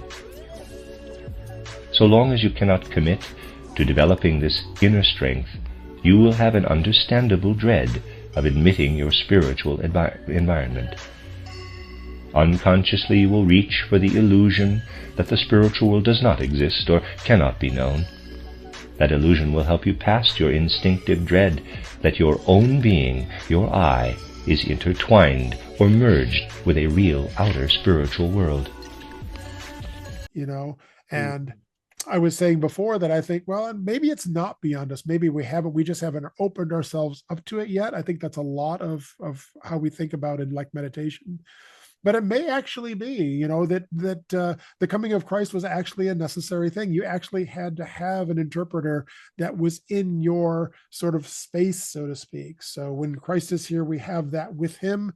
We still say that Christ is still here with us, but the angels can be this extra way of these levels of the angelic planes of the pseudo Dionysus, which over the centuries the greatest philosophers have always sort of been attracted to that, right? I mean, it's that those are ways to get at our thermodynamic, time-driven, very physical, you know, multi-dimensional, higher dimensional, particularized lives. How to get the ideas of a lower dimensional, you know, more consolidated idea out to us efficiently, maybe is the way to do it. If you understand the facts described above, you will recognize that there is an etheric human being behind the physical or sensory human being, and an etheric elemental or suprasensory world behind the physical world. As you live into the elemental world, you will begin to see that the partially independent beings exist there in a greater context. Looking at the limbs of the human body, you observe first their partial independence. Then you recognize that they exist as parts within the total body. Suprasensory consciousness will similarly see the individual beings in the elemental world existing as living members of a greater spiritual body, the Earth's elemental, suprasensory, living body. The etheric human being feels itself to be a member of this life body of the Earth. To advance in spiritual vision in this way is to gain ever deeper insight into the nature of the elemental world. That world is alive with many kinds of beings. You will see too how spiritual seeds are unfolding within the earth that will, in the future, enable another realm, in a sense a new earth, to arise. So I just said a lot of words there, but it's a lot to think about for sure. It's very interesting. Yeah. One thing, to be to be frank, I suppose, the one thing that I'm thinking here is about how uh um I don't know, I'm trying to map the connection of how the angelic might relate to the etheric, as you were saying, like um because like one thing I always think about is how in the Bible I think the angels also correspond to um the planets in a sense. Like this is kind of Right. it's a hard, I don't know about the connection here exactly. And so on his left now will be St. John the Baptist, and then will be the blue angel, which we saw earlier, who has been come to be understood as Saint Gabriel, the Archangel Gabriel. Day one of creation, this corresponds with Archangel Gabriel, and this also corresponds with the moon. The justification of this connection mostly hinges upon the Annunciation, with Mary and Gabriel, obviously God as well, being the figures placed in the foreground of this narrative. The Annunciation was the making known by the night that the day is coming, and that the sun will rise soon. The sun, of course, in this instance being the Son of Righteousness, God, Jesus himself. Psalm 19 tells us that the firmament declares the glory of God, the day utters speech, and the night showeth knowledge. The Annunciation is the making known that the divine speech of the mystic day is coming. Divine speech obviously being the Word of God. The Word of God is incarnated in Mary. Mary receives the Annunciation from Gabriel. She's the one who calls forth the Son, or she's the one who shows knowledge of the Son, and it's through that the Son then comes during the day. The day utters speech, the night shows knowledge, so on and so forth. Psalm 19 describes the coming of the Messiah astrally, saying that the Messiah will come like the sun out from his chamber, which is the tabernacle of the sky. The tabernacle of the sky is, of course, referring to the constellations which house the sun. But of course, one can only see these constellations when it is nighttime, when the brightness of the sun isn't dominating the night sky. The night is the protological tabernacle that sets the frame by which the sun can make itself known and utter its divine speech. This is all, of course, feminine symbolism, feminine imagery that's being thrown at us. Like there can be many expressions of Mars. Is that kind of what we're talking about? Like, and if we're talking about like, I'm thinking again about the etheric astral eye. So I don't know if that maps perfectly, but like such that when I look at somebody, maybe I could see like,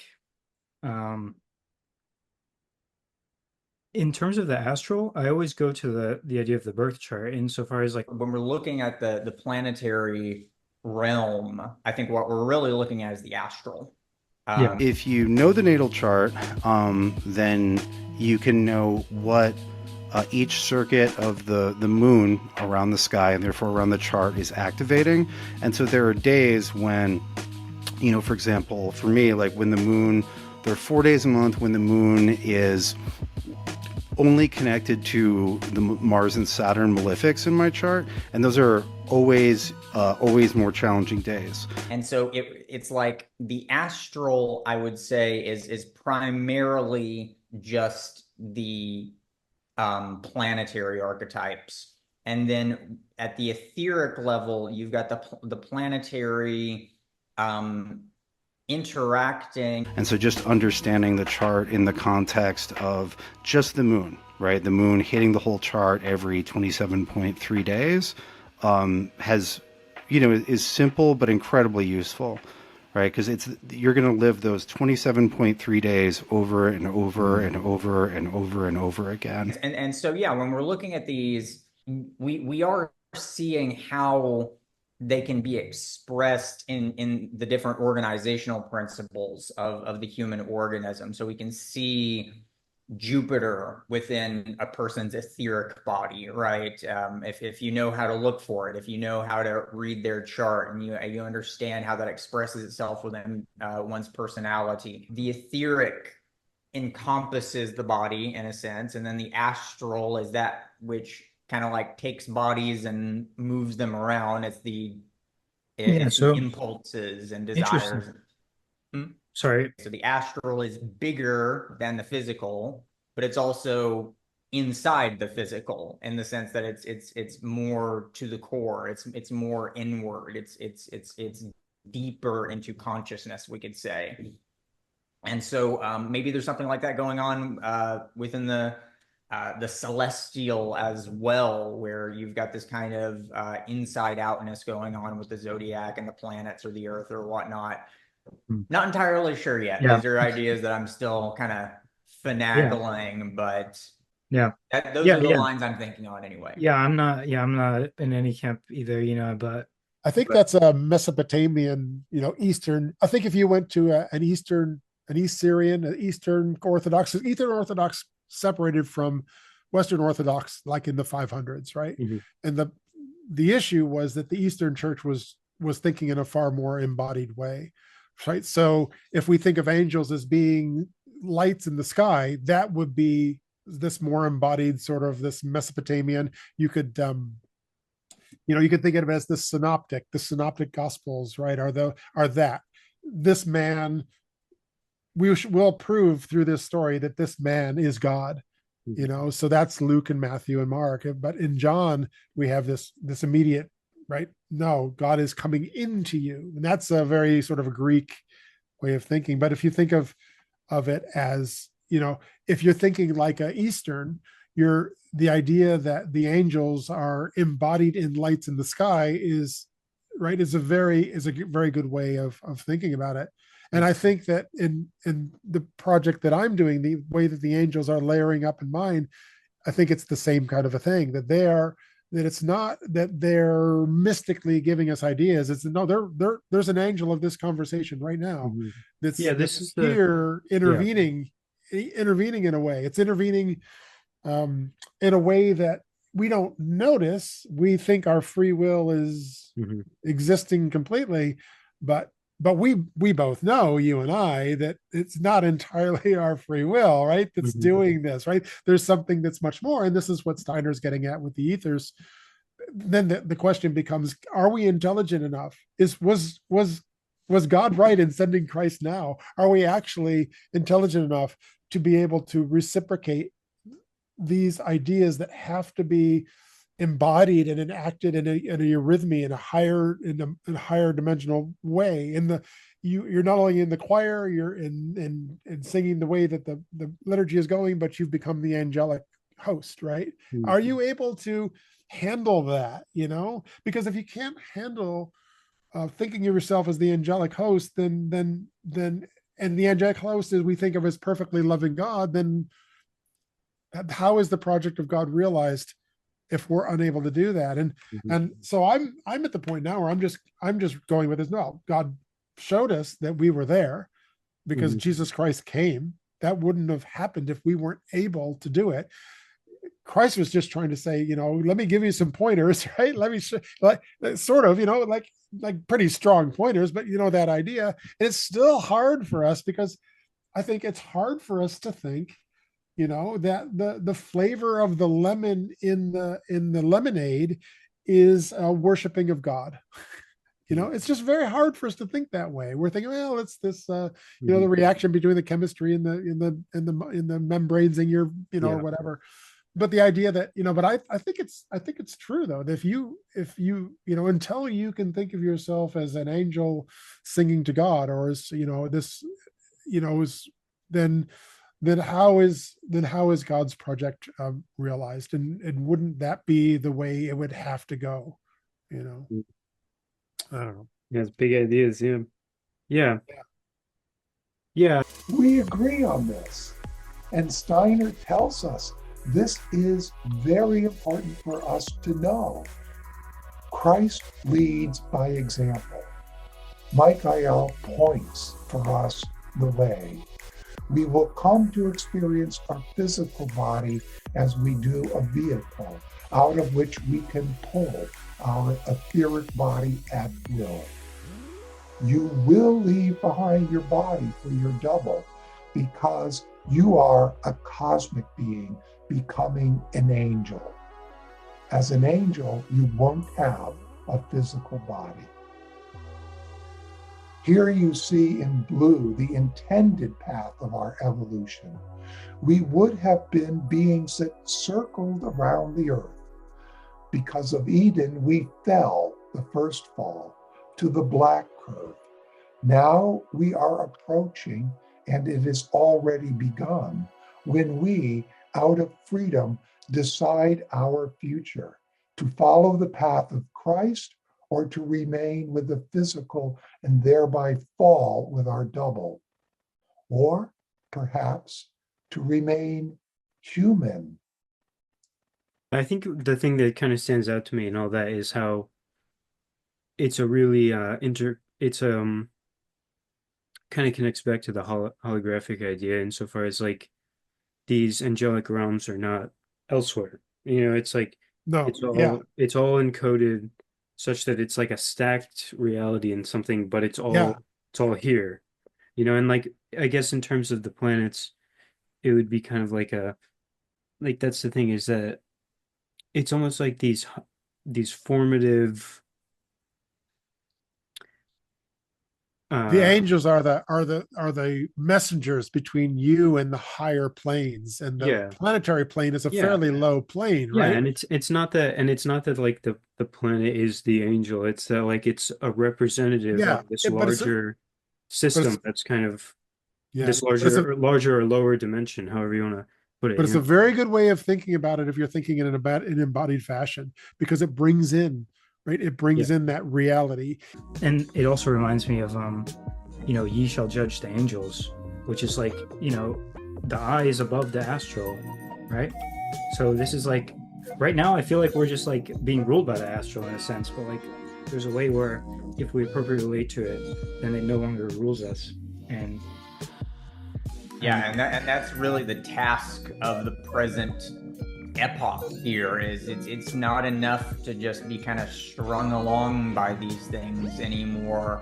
Even if you know, well, that's even if that's not really, it's like I was reading this idea that on the chair on the Ark of the Covenant, right, are the two cherubim that are looking at each other, and that God says in Exodus, I don't know, is it 35 something, 35:8, says, here I will be if you come to me, or this is where I will appear. It's like, and the idea is he's going to appear in a physical sense.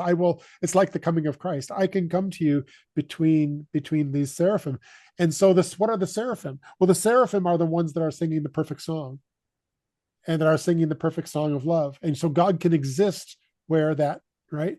So I think that there's another way of thinking about these. We may have angels around us that are trying to help us, but these seraphim are on the ark are the angels, are that higher, that love, as you layer up in angels as from one messenger to the other. Those are right there. Those are right there at the top. What the seraphim, cherubim, and thrones bring down from the hand of God must be regulated so that these commands and impulses are translated into reality. We know that on our physical earth, too, there is a certain hierarchical order, of which the mineral kingdom is the lowest stage. They're high enough that God can speak directly, directly because of their presence.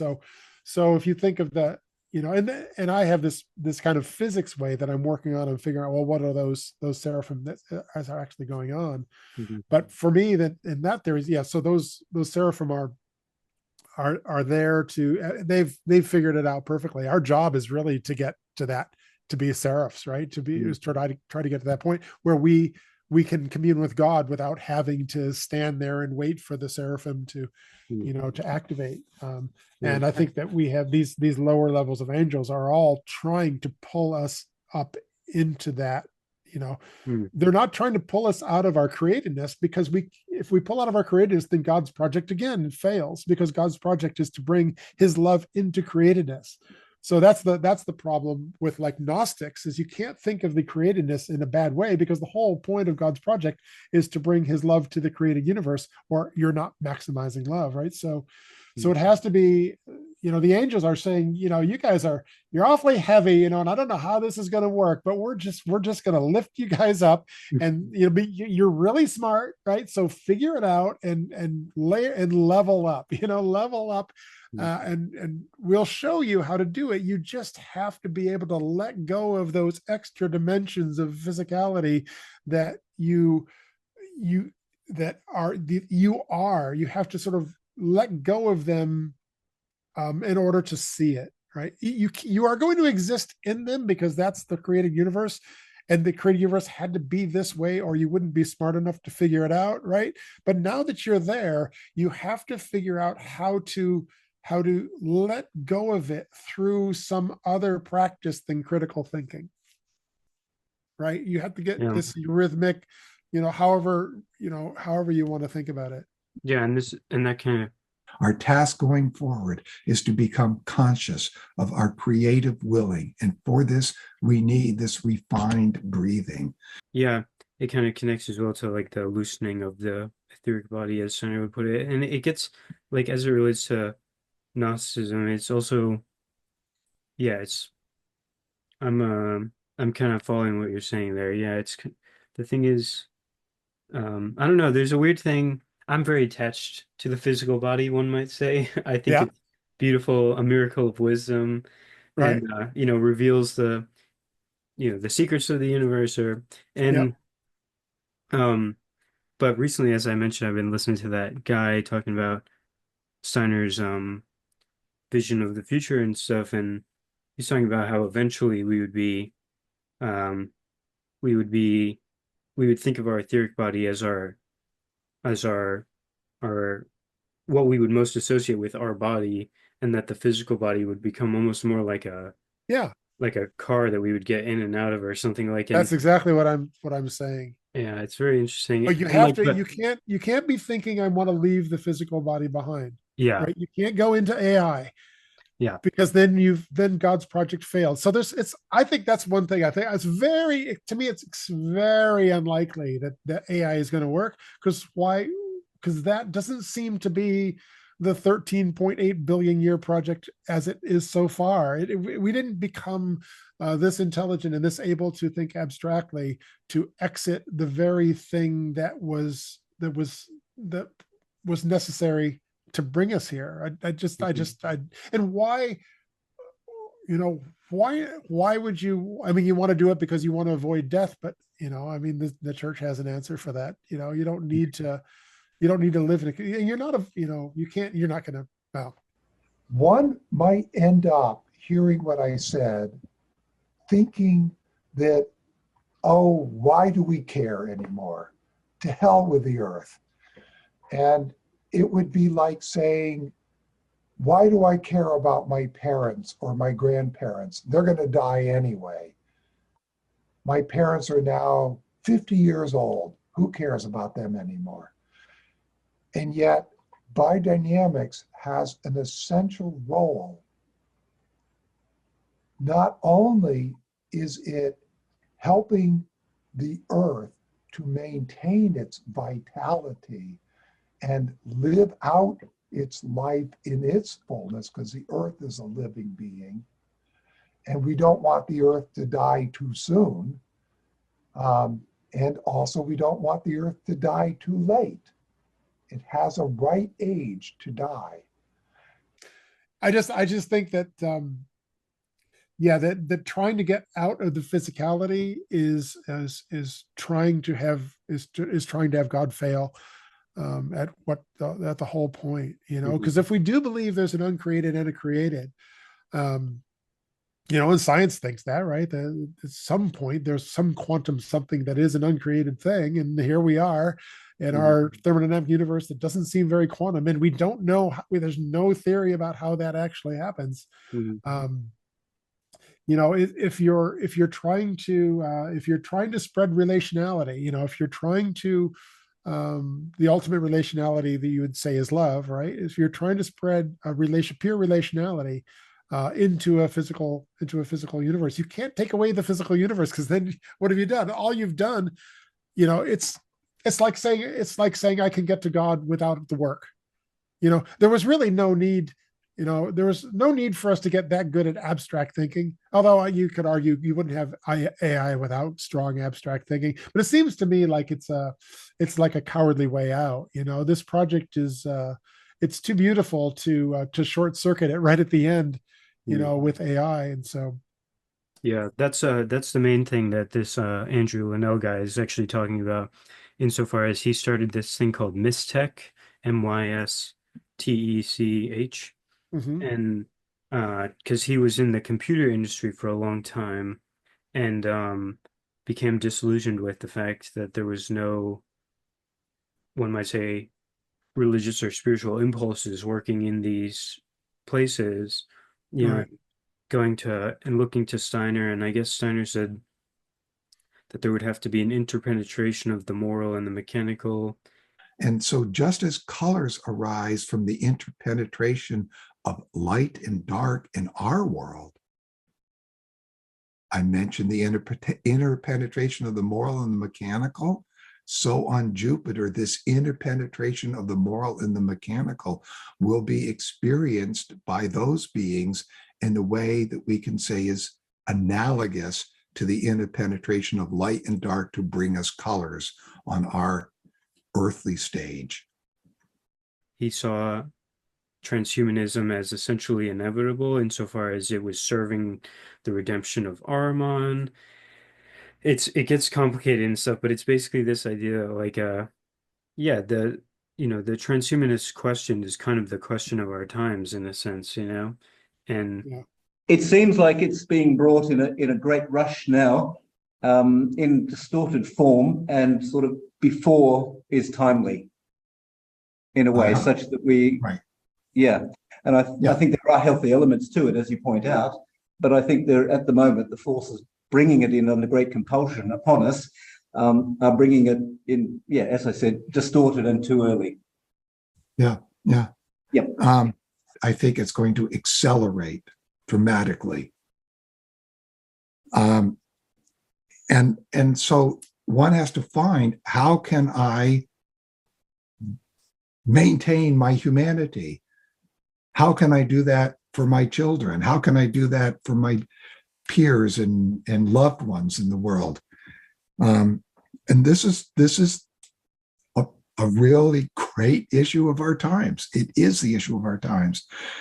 And you might think it's silly, but this developing of refined breathing, this working with the Christ, bringing Christ where two or more are gathered into that midst, is important. We can make technology that does not destroy. Here, Steiner called for the lab bench to become the altar, bringing Christ right into, these devices. Doing transformation in our time is necessary. And I'm not situated to summarize it. I'm not. Yeah. But But look at, but it's been a thing that I've been on my mind a lot recently. Yeah. Listening to that guy, and hopefully I'll find some good clips to to put in here in the post recording. Yeah, I think it's indicative though that we love sport. We love to see people performing in a physical way at a very high level. There are the people that we pay the most to exist, are those Yeah. people. And then you say, well, the ultimate thing is to not have bodies at all. So what are we going to do? Forgo that feeling of, and anybody that's done sports, that's had, or that playing the piano, whatever you want to do, anything. It's like, you have you really thought this through? What ends up happening here, I think, is this: we end up being driven by this sense that the world is fallen, the world is grotesque, the world doesn't care about us. It's like we seem to worship the physicality and the high level, and that the sport is that this person is able to do things at seemingly an unhuman way, right? Well, there's your eurythmy, right? That there's some sort of eurythmic thing going on at that high level of sports. I don't even know if you need to really have a really high level to feel it. But I just, so okay, well, so then you have to decide, well, at what point is the body no longer good enough to be worshipped? It's like, okay, like, how do you decide that? So what is the point where you become the AI? It's like, or is it that you think that in the AI you're going to feel the physical body in a way as you would have felt it. But then you could immediately have perfection, right? So what is the what is what is the project? I mean, are we really going to deprojectize the human existence? And I would say the way to think about the project is to think about it as a think about it from God's point of view, right? How do we maximize the relational, and Yeah. and then things like the gravity thing is very exciting because gravity is non-quantized, right? It's the force that's non-quantized, and a non-quantized force is a completely relational force. So gravity is like a signpost, from God saying, well, if you don't understand love, if things have gotten so bad that we can't understand love, drop a book on the floor, and that's me. That's a completely relational. That floor and book meet because of a relationality, not because of any sort of measurable thing. And the same thing is true. I talk about this many worlds theory, in quantum, and the same thing is true there. So I like those, and I especially I like gravity because it's this we've only known about really what's going on there for 115 years, but I really like the many worlds one because that's only now 30 or 40 years old. So people say, well, are we really making any progress towards God's love? And I'm like, well, we're discovering more robust signposts, and wouldn't you think that when you're out in the country, the signs are pretty vague, and then as you get close to your destination, the signs get more explicit. So maybe gravity will be able to be quantized, so maybe that sign is a little bit out in the country, but this many worlds theory, which is a pretty good theory, the most accurate equation to reality that we know of is one that would lead you to think that many worlds exist. How about that's for our latest bright shiny sign for this way of thinking relationally is a good thing, and don't abandon your body, because the whole project is to bring that your ability to think in a purely relational way to the physical, to the created universe, where I needed your body to exist to create the mind that could get there, right? It is about the spiritualization of the bodily. It's a bit, if you think of yourself in that project, you are the result of that project. That might help you to feel less less alone. Less hateful of the body as well, like people just want to escape the body, and I mean, I'm just like kind of a little overwhelmed. There's so many different directions I want to go. Like, I know. Yeah. It's very interesting. I want to talk about the arrhythmia thing more in connection with music, and I want to talk about, the physicality and potential trajectories of human evolution on a really grand scale. Like, maybe we are eventually called to be rid of the physical body insofar as becoming more etheric, astral, or something, but I think there's also a way where it's more so like a transformation of them. There's just a lot of things, but before we get too far away from it, I wanted to ask you about, speaking of the arc. Have you played around or worked in the into your thinking the Shekinah and how that relates to what you're saying? I don't even know what you're talking about. Okay, so the Shekinah, as I understand it, was basically Sophia. Like when the Christian Kabbalists, sometimes Sophia and the Shekinah are connected in this way. And Shekinah in Judaism is the female side of God, but it's the way you reach God, it's the wisdom. So when the high priest would go into the temple to communicate with Yahweh, the Shekinah is what would appear above the ark. That's like the medium through which a person can, the wisdom is the medium through which someone can actually reach to the divine, to that level.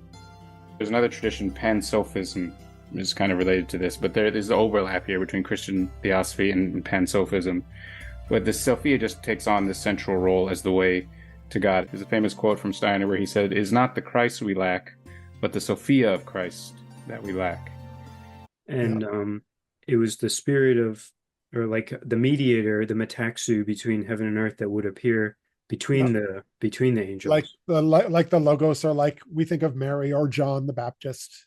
Yeah, I'm not really up to speed with like the traditional way, but as I understand it in Jewish tradition, it would be that Yep. the Shekinah would appear above the ark, the wisdom Yeah. of God, the Sophia, and this would be the means by which Okay. through through the Yeah. Shekinah that So they would communicate with God. right. So I'm bringing in angels or Mary or John or Christ, but you could think, and they are embodying a wisdom, right? They're embodying the transformational wisdom um, from the, well, they're embodying that wisdom. So if you don't have them, then then the Shekinah, or however if I mispronounce it, I'm sorry, Yeah. but I think that is the way, is that the wisdom project is, you're now smart enough, but do you know how to use it? And it's like, well, yeah, I know how to use this. Like, no, you obviously don't know how to use it, because, and so maybe the Shekinah is this ultimate, that ultimate where we have Christ. In the Judaism, you have the Shekinah, which is basically the interpreter from the apophatic to your cataphatic, right? Yeah, The thing that, I'm not sure if it would correspond more with Christ or Mary though, because if we're thinking about Mary as Sophia, I think it would make sense as well insofar as she's the bridge between allowing the logos to, like, when you have pure wisdom in the Holy of Holies, like, I yeah, but believe the Orthodox would also. she's created wisdom, so she's like human wisdom, and Christ, the Logos, is uncreated wisdom. So you gotta divide the two up. And the Christian theory, I think. Now you can do John the Baptist, because John the Baptist has also said he is wisdom, but he's a created thing. And Mary, that's the thing. We don't worship Mary or John the Baptist. They're created things. The first human to achieve the wisdom necessary to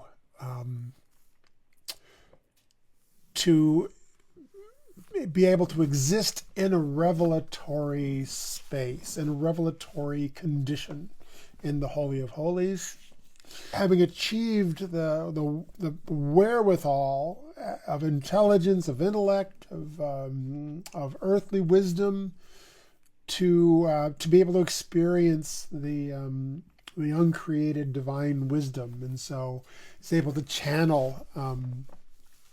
He's able to channel the Holy Spirit, or participate in the Holy Spirit, and so they can transfer that holy wisdom to us, so we can see little bits of it. And John the Baptist could see much more of it, and Mary was the sort of the ultimate, I think, in the way that the Orthodox Church anyway thinks of it. They're just ones that have achieved that ability to love God perfectly. So I also just mean in a symbolic sense. So it's like where we have, once the ark has been people also refer to Mary as the ark in a sense, right? Where it's like she's the one that creates the right. like, But I don't know that. I don't think because I have only considered the cherubim on the ark for about a week now.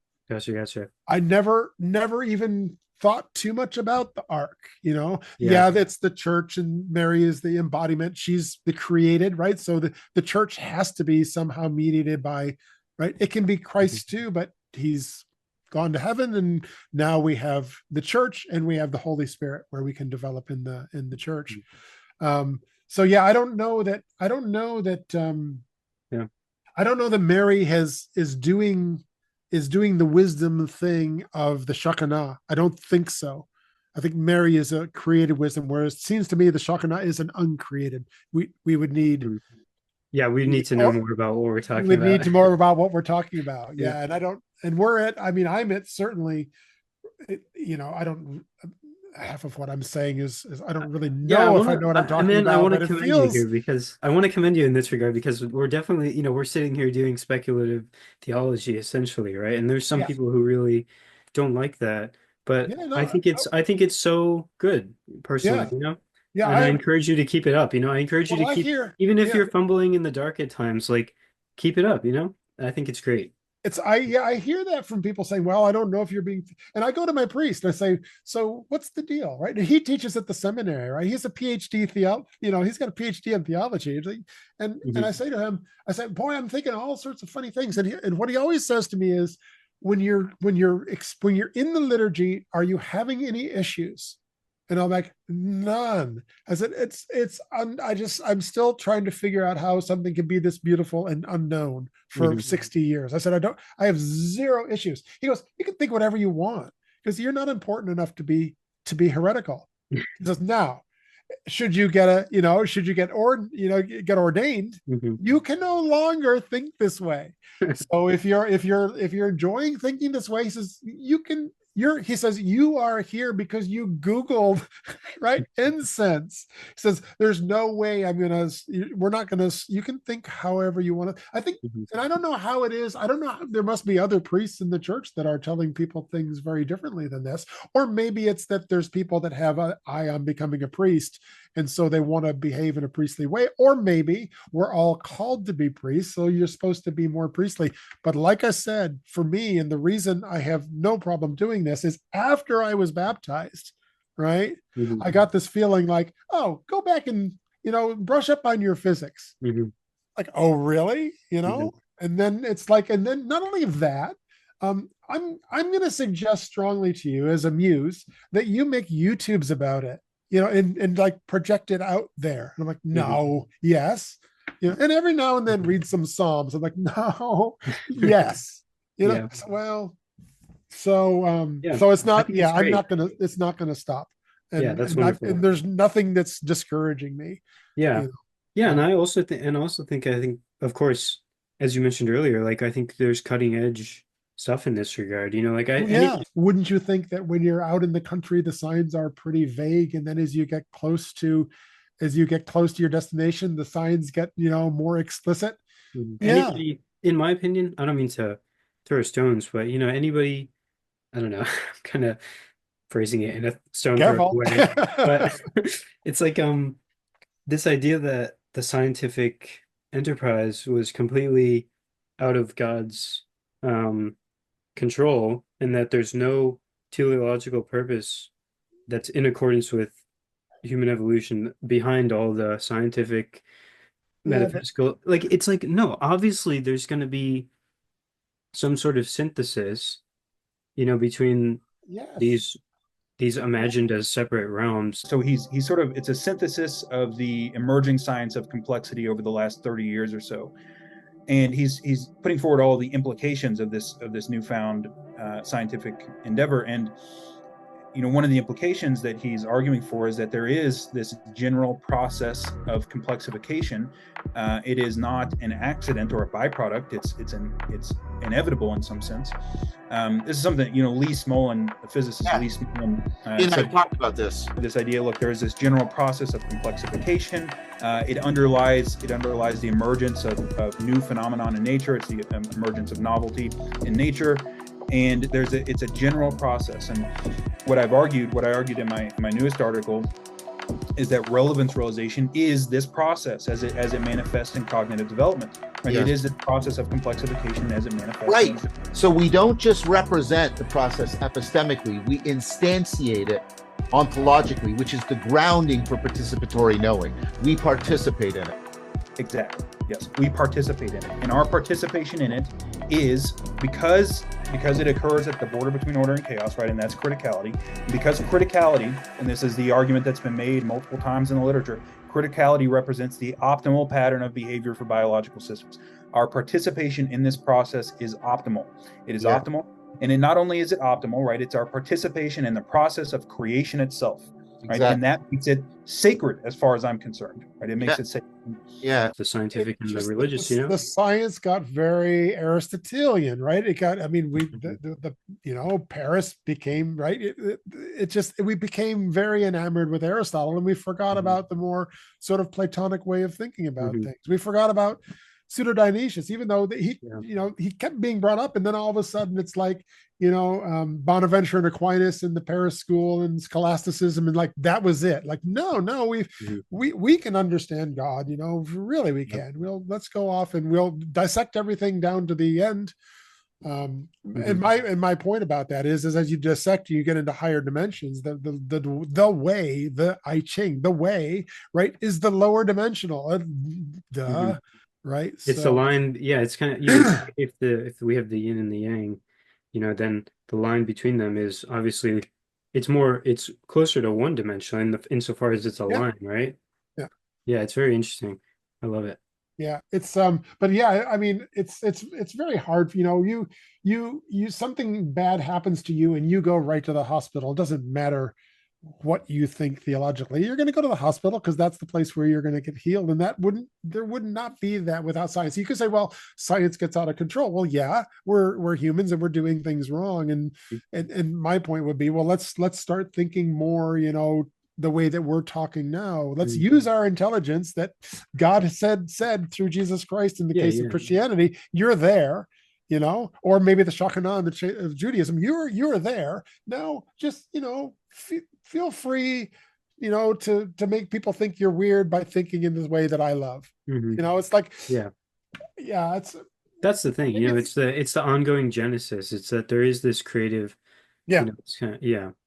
And the scientism is the continued, is pretending that the dissection is the holistic.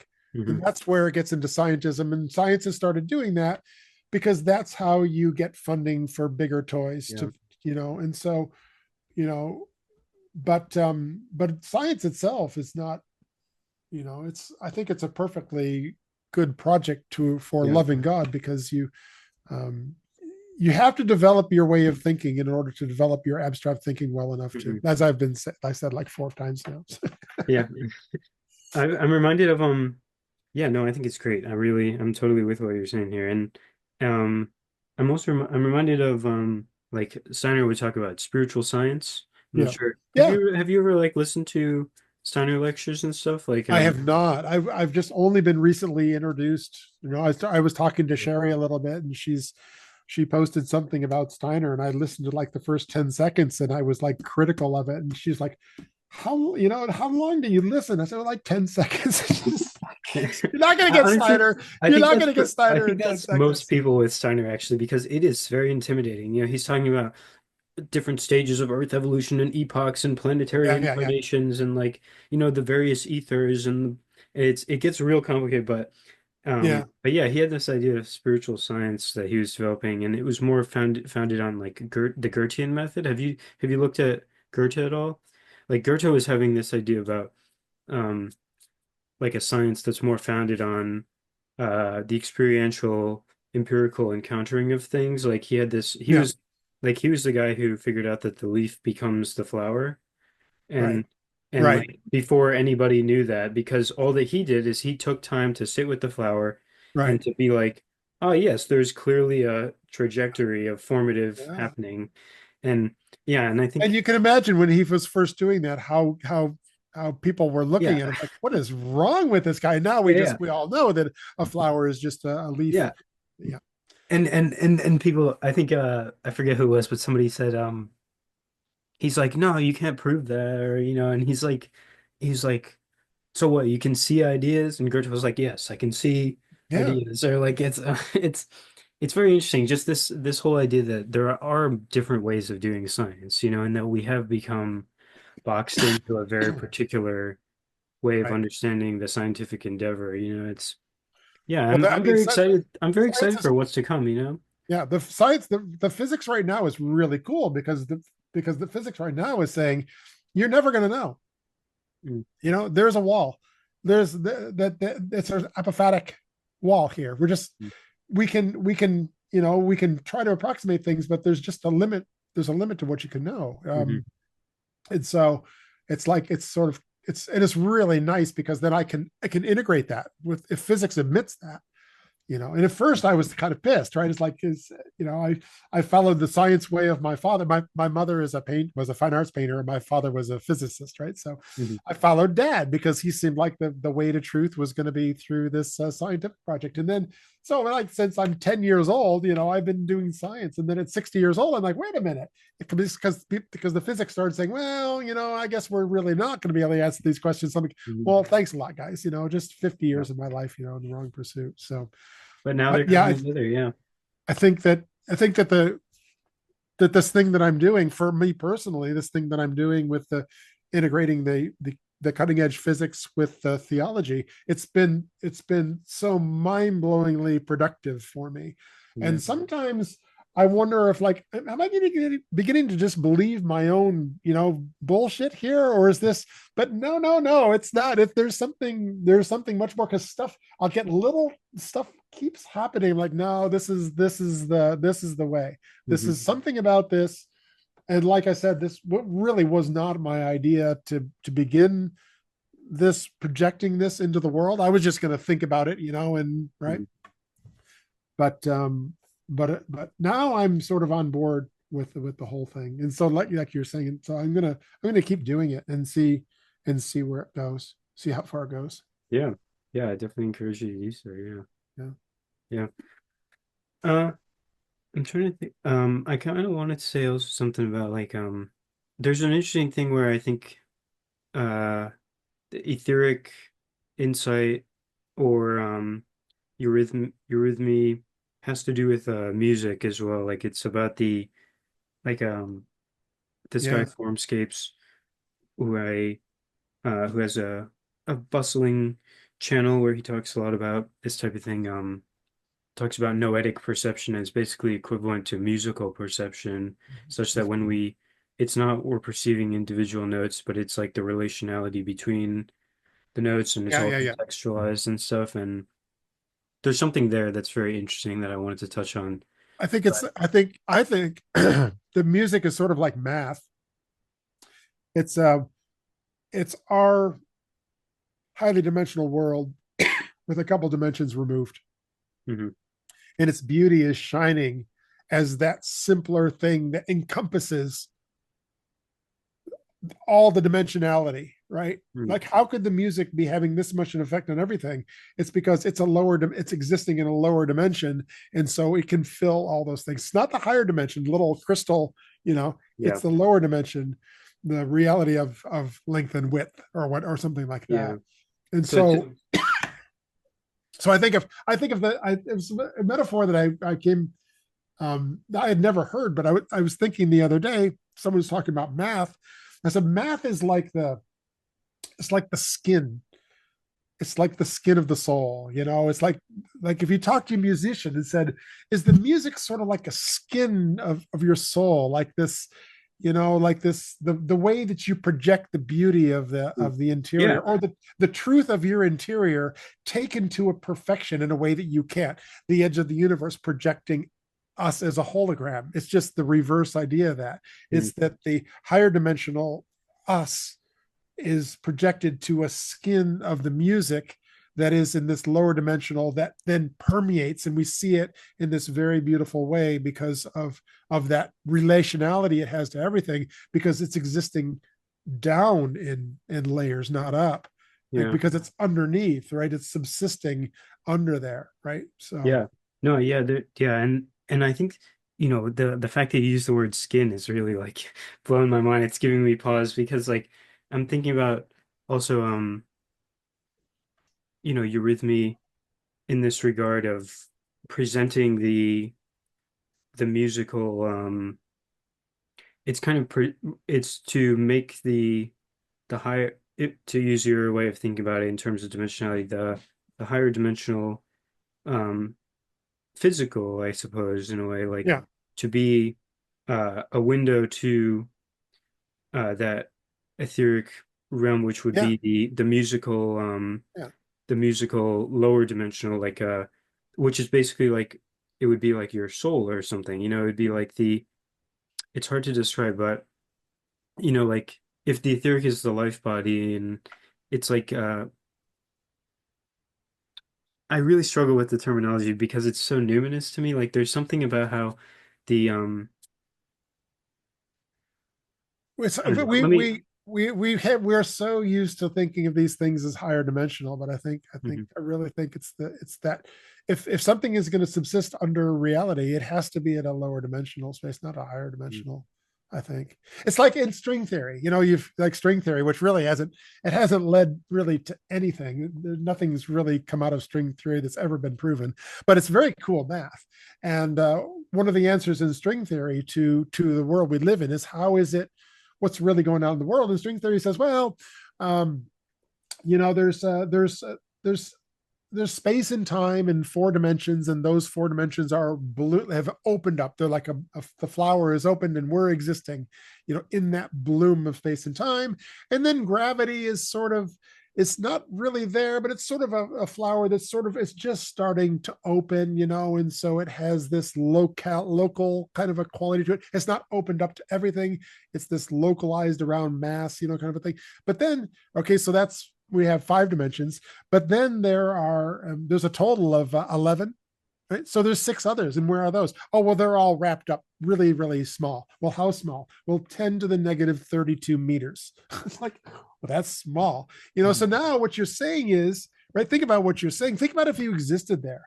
Think about if you existed in that 6-dimensional wrap up. How would you perceive time? You'd perceive time as permeating your everything, right? Because time is existing on the larger scale, and you're all wrapped up in your higher dimensional, right?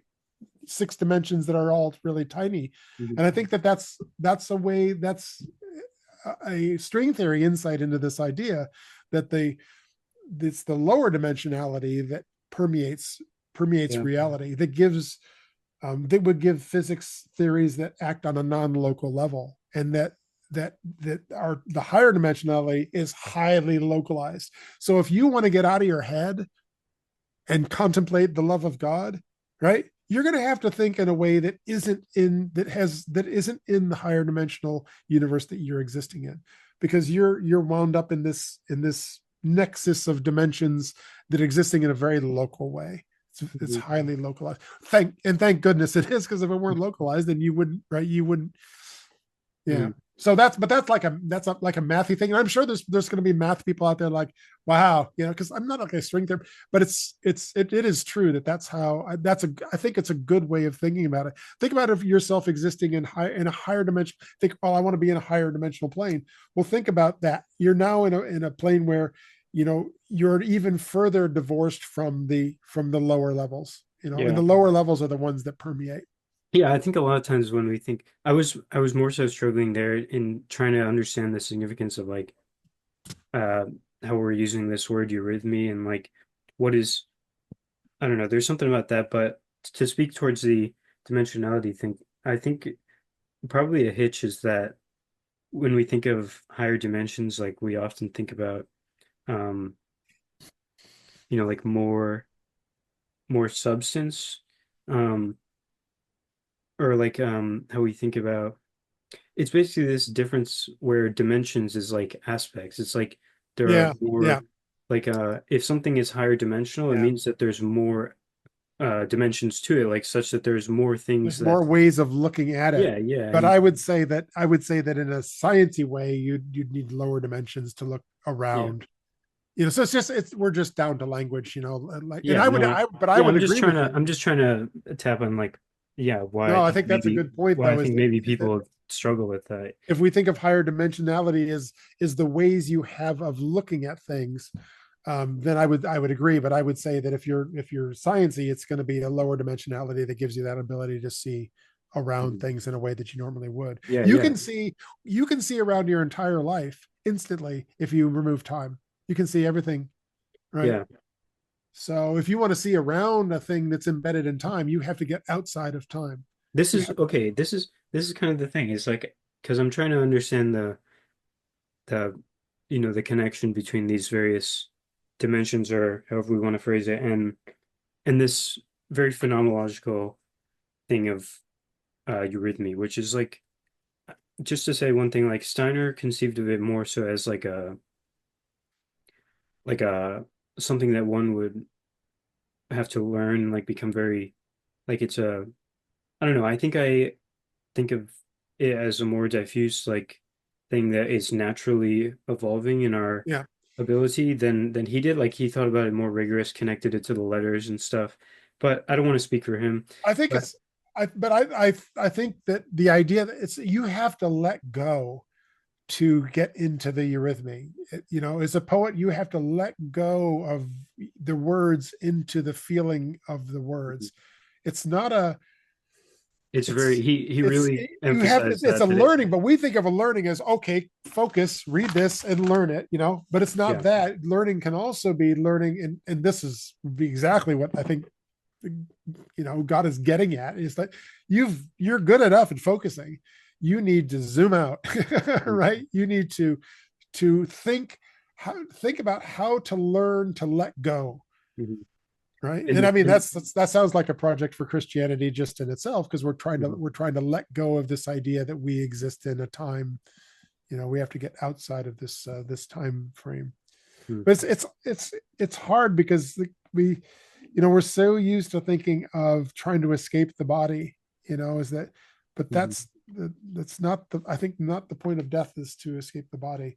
Yeah. Because in Orthodoxy, I think most Christianity, we believe that the body accompanies us on, right? So Mhm. so it's not that we can't leave the body, or like I said, my argument is that God's whole project is for you to be able to be created and to love, Mhm. because that's how do you maximize love in the universe? It has to be both created and non-created. And if you're gonna abandon this ages long, project of getting to be to the point where you have learned enough that you can even learn to let go, right?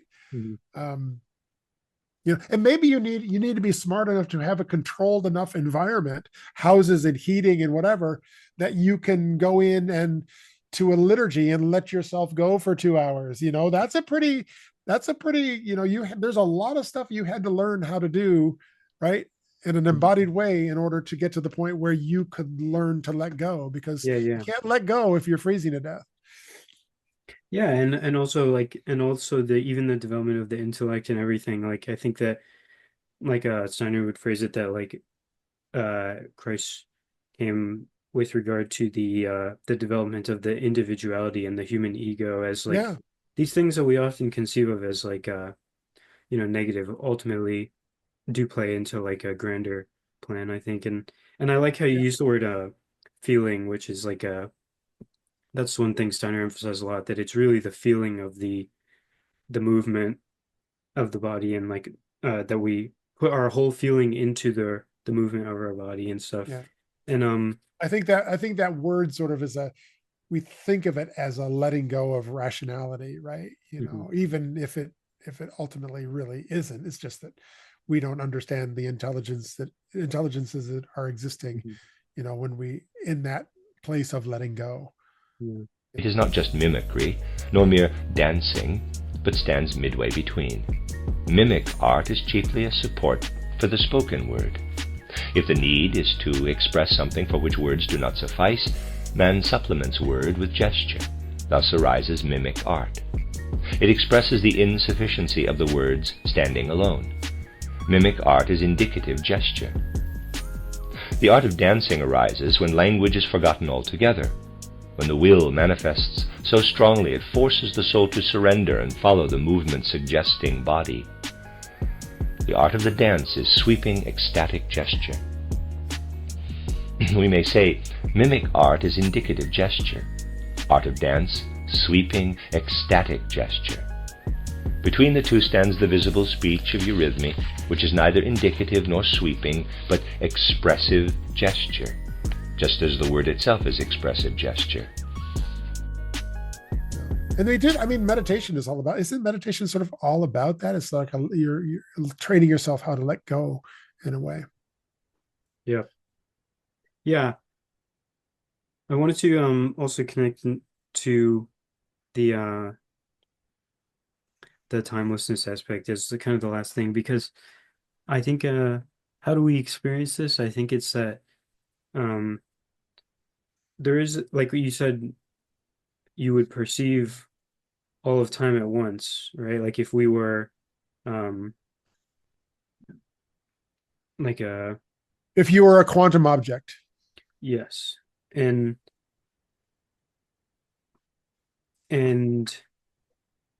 this idea that we are like that, but we just don't have awareness of it, insofar as like we don't have the perceptual faculty. No, we are the thing that we are trying to feel related to is that way. So God is in the scientific way might be thought of as a quantum, right? As a hypostasis of several decisions. So the Trinity is like the hypostasis, right? You could think of it that way, or the hypostasis of possible actions. Yeah. And the action is only decided under certain conditions, like so. Yeah, no, that's the really interesting thing. Like the possible actions is. Yeah, what is that exactly? Like when you perceive another organism and you see not just that which you are sensing physically, but the spiritual within the physical that is giving rise to the physical. I can certainly understand how that is seeing something that is metatemporal, that transcends time to some extent. But again, it's like there's layers here that we kind of have to sort out. Like there's you can think of a human being as not just being a body, but being kind of like an aura, like a field of possible gestures and words and thoughts and all those things. And so but I wouldn't describe that as the anachronon. That's not completely atemporal. That's within time, but just in a more stretched out liquid sort of way than the physical.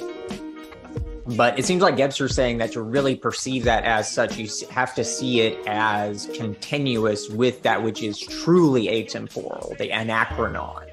So how exactly does that work, right? And I'm sure you're familiar with the idea of the Library of Babel, right? Mm-hmm. You've got this giant library and it's got every possible combination of words, every possible moment of our lives. I mean, we can imagine this as being more literal, that there's within the Platonic heaven, every moment is in a sense already there, because everything is a complex possibility. And so, yeah, I haven't quite fully fleshed that idea out, but I think you can see what I'm getting at is trying to line up how the temporal is somehow a navigation of the atemporal, something like that. Mm-hmm. Yeah, I mean, yeah, how do the eternal and the temporal coincide? And a truly integral consciousness would not, I think, eradicate history by participating in the achronon or this time freedom, but rather, fully inherit history and take that as real, but also have that vision of history inflected by the vision of the primordial vision of God, of the perfect possibility that history could become. And so we can simultaneously apprehend the eternal perfection that is the mind of God, while we're also perceiving the pain of history and seeking reconciliation of the two. I mean, God has a relationship to the world, and that has consequences for God's experience. And the realization of this marriage between the eternal and the temporal is the salvation of the world. I mean, that is the redemption of suffering. That is the transfiguration. I mean, that's what we're here to do. And it's, it's not an idea, really. It's more of a deed. Brilliant. Yeah. I'm also thinking again of what you said about Chardin and the way that the sphericality necessitates us kind of meeting one another. Yeah, I mean, that's Steiner's vision too of the way that West and East will meet, and the importance of what each of these two cultures, these two modes of human being have been incubating in themselves as they have been sort of developing somewhat independently, but there's no escape from the future convergence between East and West again. Like there's something about that. Like there's like, how can I have free will and God know everything? Well, because God can God can move independently of time. So you are sitting there thinking, well, what am I going to do? I'm going to reach for this glass of water. And you think there's no way that God programmed that. But God only knows that you're reaching for that glass of water when you reach for the glass of water. But then he's also in the knowledge of it. So he's all knowing, but he knows it at the time that you know it. So you're in concordance, right? You can have both. He can be all knowing, right? And you have your free will as well. Mm-hmm. It's really hard because we can't think outside of time. We can't imagine what are the possibilities if we weren't embedded in time. It's really, well, we this are is what so embedded. Yeah, this is what I'm trying to get at, because I'm really trying to drill it towards the phenomenological like aspect of how we experience this in our life. Because like I think, again, kind of using Steiner's terminology as like scaffolding to think about this, like it's that to perceive the etheric body of someone else would be to perceive this atemporal, lower dimensional version of them, and such that you would perceive, how sometimes you can see somebody and you can see that they're just a child, but they're kind of grown up, and like you can see, oh, we're all kids who grew up, and or maybe you can notice that somebody has a particular like habit that, like Steiner said, it was very important to watch how people pick things up. It is the more intangible, more intimate traits of a man which, taken quite concretely, lead back through the life between death and a new birth into former earthly lives. In these investigations, it may be more important to observe a man's gestures or some habitual mannerism than to consider what he has achieved, perhaps as a figure of renown. The mannerisms of a person, or the way he will invariably answer you, not so much what he answers, but how he answers. They become the center of our observations and disclose a great deal. One observes, for instance, how a man stretches out his hand to take hold of things. Let us say it is a gesture used in picking up a book, or some similar action. Nevertheless, it is for gestures and habits of this kind that we must have an eye if we are to keep on the right track. And like all these types of things, how you can get through the eurythmic activity of the body, this musical happening that we are always doing, like you can attune to these other dimensions of the human being, which is like these more atemporal patterns, which kind of are conditioning their being in this kind of formative life way, like the life body. And that's what's really interesting to me is the phenomenological, like because I'm not sure, I won't go into my whole like backstory, but I kind of had I had some intense psychedelic experiences, and the main aspects were kind of like that when we develop these faculties such that we reveal our more essential selves, like through our body, and when we attune to be able to see that in those around us, it does, like you said, it affords the possibility of that pure relationality entering into the mix. Like the love becomes there, and also there was I got a very big intuition that like this is kind of the direction that we are going in insofar as like we are kind of like perhaps it even connects to the idea of the body of Christ, like in the the communal. It's that when we develop these faculties, then we can exist together at these different dimensional places. It's like so in the Orthodox Church. That's kind of what I'm on about. Yeah, but think about this: in the Orthodox Church, we have this idea that you're to love your neighbor as as yourself, and to love your neighbor as God. And we have this idea that at baptism that you acquire the image of God, and then that what you're supposed to do through your life is you're supposed to turn that image into a likeness. And I like this metaphor really well, that you are all given, and what are the conditions of baptism? I think it's I'm of the opinion that baptisms can occur other than the way that the church happens. You can have baptisms with spirit. You can have, you've seen the thing that I showed you, is that there's multiple ways to have But anyway, is that the baptism gives you the outline. It's like a kid's coloring book. You have the outline. Now it's up to you to fill in the colors and how well, and you fill them in as well as you can. And then as you grow, you can fill them in better. And so the likeness gets more and gets better and better and better as you get better at it. But until you can look in everyone's eye and see the image of God in them, right? How are you going to start to color it? How are you going to start to have, so you need to be able to see the thing that can be loved and then fill it into the thing that is by necessity loved. Not, I could love this person because they're in the image of God. It's that I must love this person because they're in the likeness of God. Yeah.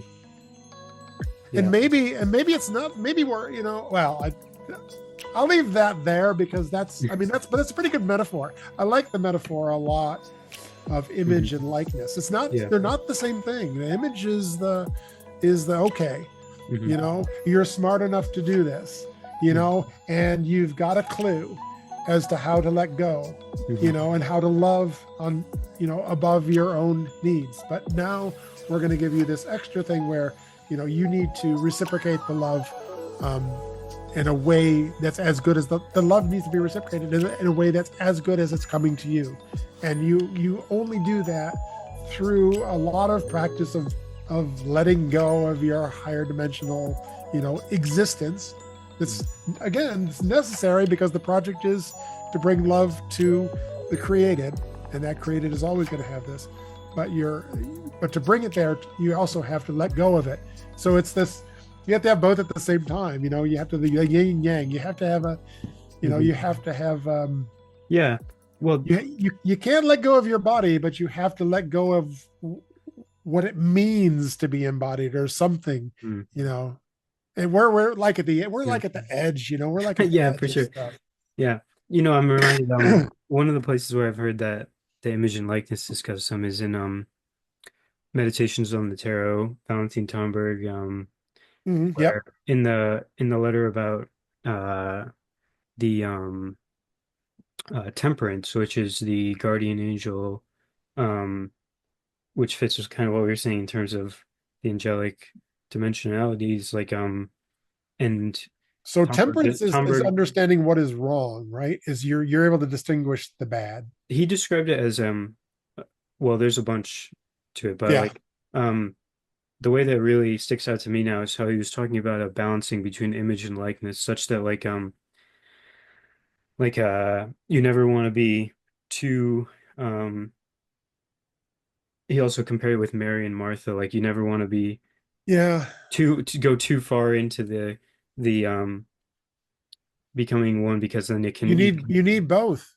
It's kind of like a perpetual balancing to see how much you can someone's handle. Not maintaining the physical house, you don't have the ability to weep on Jesus's feet.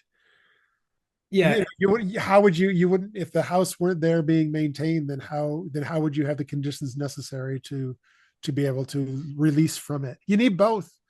You need to be both. That's what's tough about being human. But there is still a directionality in terms of becoming more and more in terms of the likeness and the The angel acquits his charge in 5 ways. He guards, cherishes, protects, visits, and defends. He is therefore a flaming star, a luminous pentagram above man. He guards memory, i.e. the continuity of the great past in the present, which is the preparation for the great future. It is the guardian angel who takes care that there is a connection between the great yesterday, today, and tomorrow of the human soul. He is a perpetual memento with regard to the primordial likeness, with regard to the eternal mission assigned to the soul in the cosmic symphony, and with regard to the special room for the soul in my Father's house, where there are many rooms.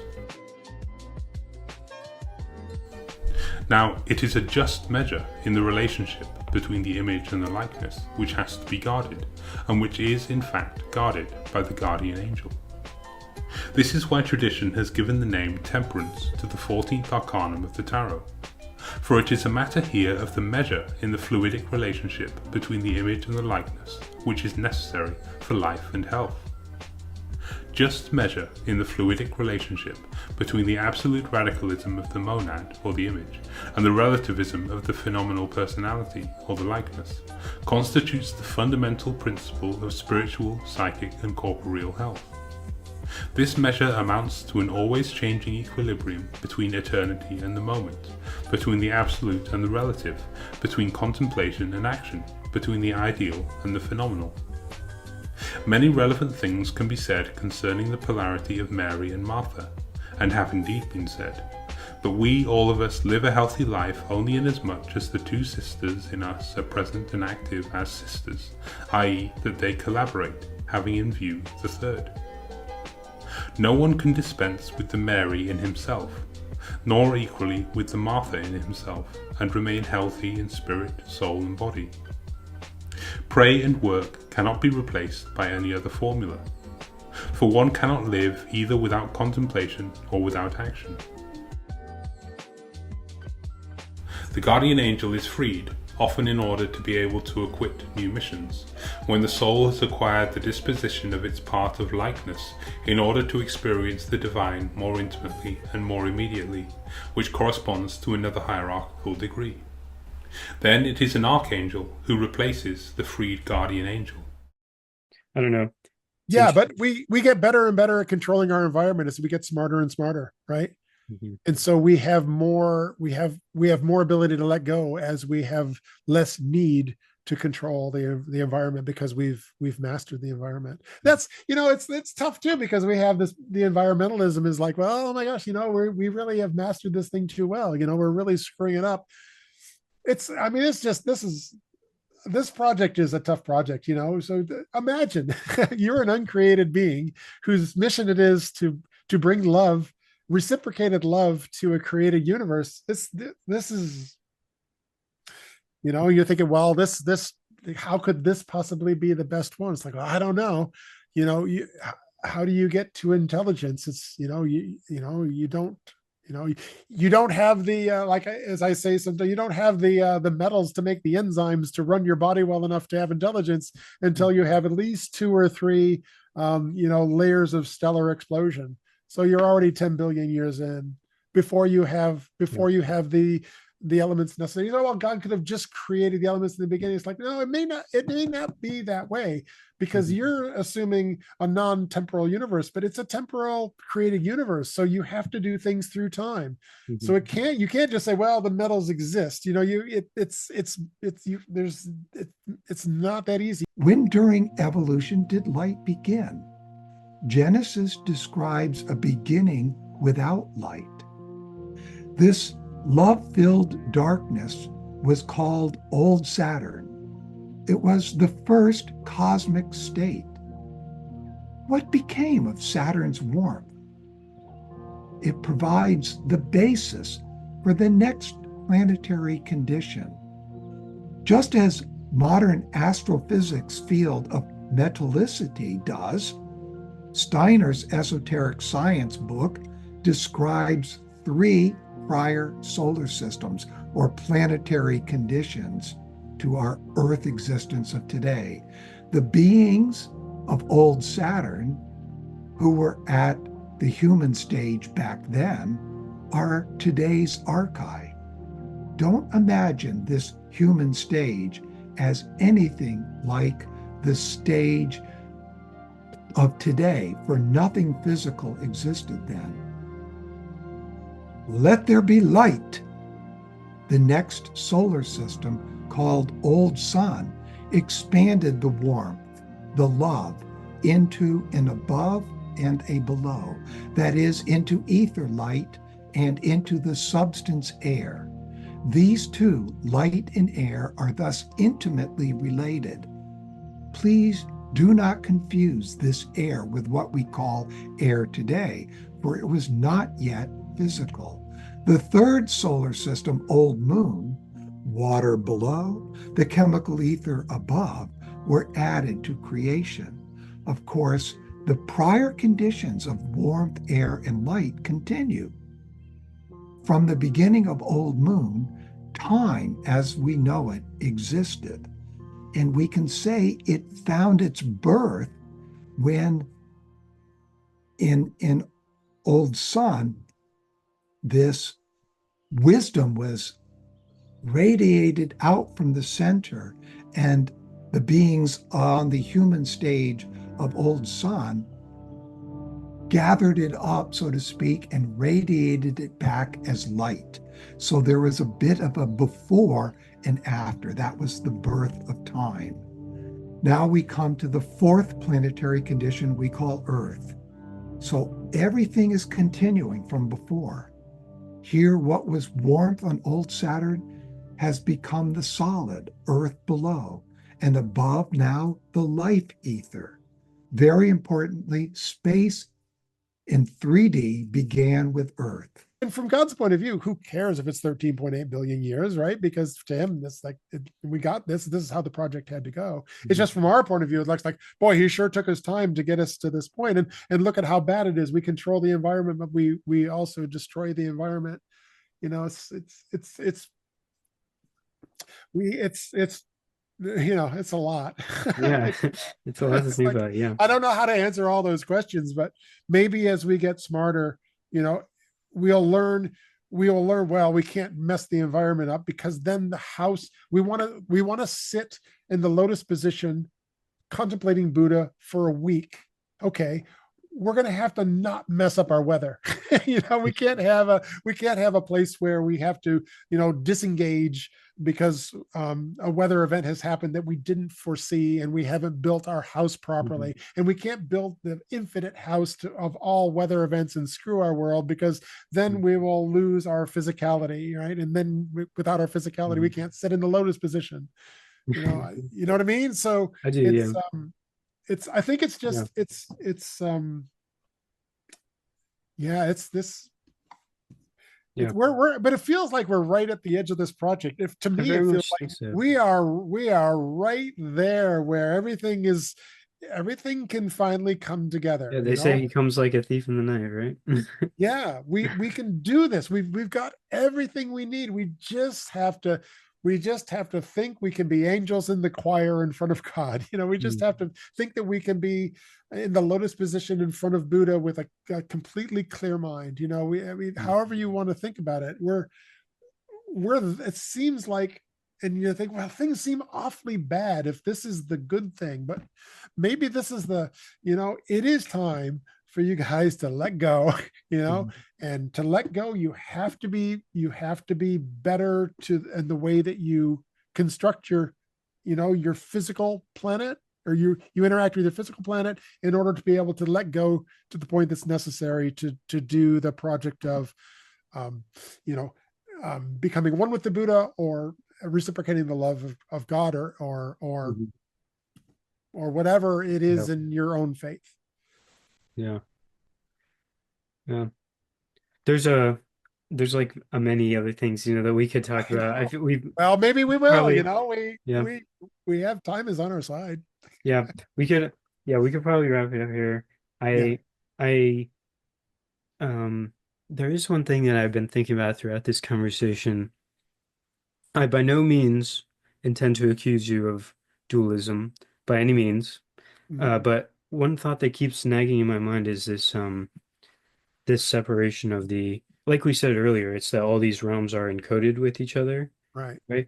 But I've just been thinking a bunch recently about like the Whiteheadian way of thinking, which is that like it's like the cosmogenesis is in a sense like God himself. The nothing out of which the omni-God of Descartes and Newton, the all-powerful deistic creator, created the world by fiat. God creates out of nothing. But what if chaos could be recoded, like Gregory of Nyssa's luminous darkness? An infinite fecundity rather than mere nothingness, a prima materia from out of which all order emerges and is resubmerged. What if creation could be recoded as the poetic interplay of chaos and cosmos, never one or the other reigning supreme, but a continual interplay. Transcendental light and primordial darkness. And I'd be interested to hear your thoughts on that. You know, Yeah, like, no, I would do that. I didn't go there because we had all these other cool places to go, Yeah. and if we went there at the beginning, it would Yeah. sound like, well, Steve's doing his little theory again. But if I go through my theory in the way that I have it now, the dualism would evaporate. yeah, no, I get that. It's I just get that that I can't- impression as well. I get that impression. It's just I am curious about the more the super immanentized version. Like it's very where where it's also like God himself like getting lost in the creative Yeah. unfolding in a way. It's you know interesting. the two things that we're not supposed to do apparently as Orthodox, and that I is contemplate the Trinity, try to figure that out, and then to try to figure out exactly what God's embodiment in Jesus is like mechanically. Like, what are the mechanics of the Trinity, and what are the mechanics of God's embodiment in Jesus Christ? And I would say that so low Mariology treats Mary as simply, basically, just a good Jewish girl who was chosen by God to raise his son, Jesus Christ. So she offers us an example of obedience, humility. Now, I'm not saying that she doesn't offer those, because of course she does, to perfection. But the high Mariology is to focus on her on a more metaphysical aspect. We believe that she was crowned as the Queen of Heaven and the Empress of the Angels. Now, a lot of Catholics actually don't like using those expressions anymore. They kind of avoid it. But to me, these are wonderful treasures, because if we think about it, Jesus Christ was the very union of divinity and humanity. He was simultaneously both God and a human being. Now, that is a kind of awe-inspiring thought, but it actually points to a deeper reality within our human nature, that each of us is not this small ego self running around in the world and being happy and sad and worrying about things and so forth, but we are connected in our fundamental essence to God himself. When we reduce ourselves to who we really are, the I am, this is the same as God. I am who am. Now, Mary has a unique relationship to this incarnate God, because he was flesh of her flesh. His DNA, the DNA of Christ, literally was identical with that of Mary. And we find traditionally Mary is described as being an immaculate mirror of the divine glory. And there's, you think about, she remains the mother of God, which is a pretty awesome thing to think about, and we sometimes find that expression, I think, in the Tao Te Ching, where it says, what is the Tao? I think it is even God's mother, or something like that. So God will not deny her anything. In a sense, she has maternal authority over God. Now, this is like a loving authority. It's the authority which actually springs from a union of will. So it's not like she's telling God what to do, but some of the stories present it in this kind of way, which is mixing up these anthropomorphizations of spiritual realities. So, for example, there's one story there where a certain man is down on his luck and he is led to blaspheme Christ. The devil says, great, now I want you to blaspheme the Blessed Virgin. And he absolutely refuses to do that. That has reached his limit. And then later on, the Blessed Virgin, holding the infant Christ, says, you have to forgive him because he wouldn't blaspheme me. And Christ says, no, but he blasphemed me. And Mary says, I won't pick you up again unless you forgive him. And so to me, that's a wonderful image. And she's pleading for us before God himself. So I think we should, as Catholics, we should fully embrace this. And recognize also that the psychology of our human beings, we relate to things in both a masculine and a feminine way. And we can't say God is a man. No. So when we see the feminine face of God, this, for Catholics, is generally conveyed through the Blessed Virgin Mary. And to say this is not heresy, because in our song she's described as the immaculate mirror of God, the image of the divine glory.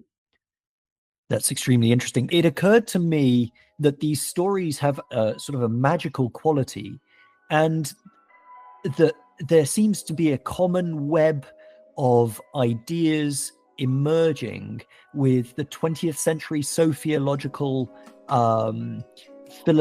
philosophy that came out of the Russian Orthodox Church, which saw Mary's relationship to the divine wisdom as being extremely intimate. That there was sort of debate as to exactly how she relates, and a degree of unfolding of both an uncreated divine wisdom and a created divine wisdom, and the created divine wisdom as being kind of in between God and creation, in the kind of metaxou, as the Greeks might say, and that it's this Marian quality, potentially like a glimpse of the new creation, that lends magic or enchantment, its licit and divine elements, that it's through the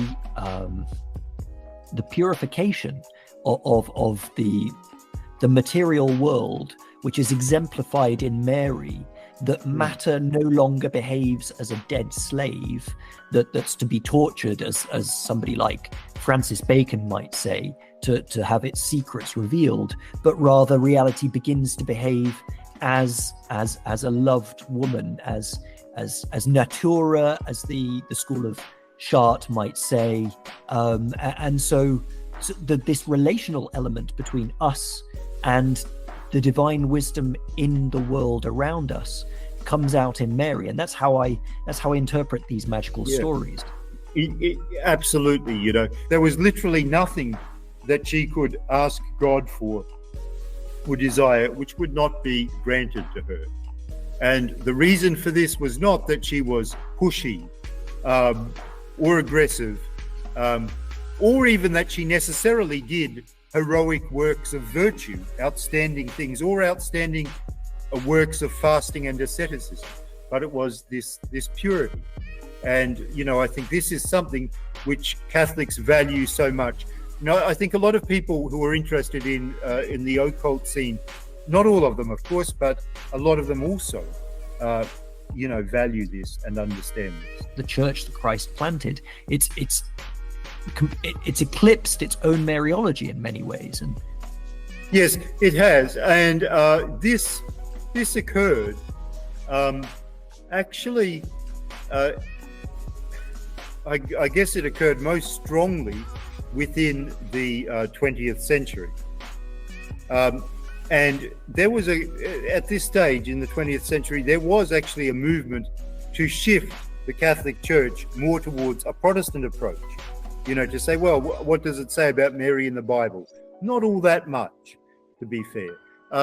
So, to try to cut things back, to make Mary just a good Jewish girl who happened to be the human mother of the person of Jesus, and not so much the Queen of the Angels and the Mother of God.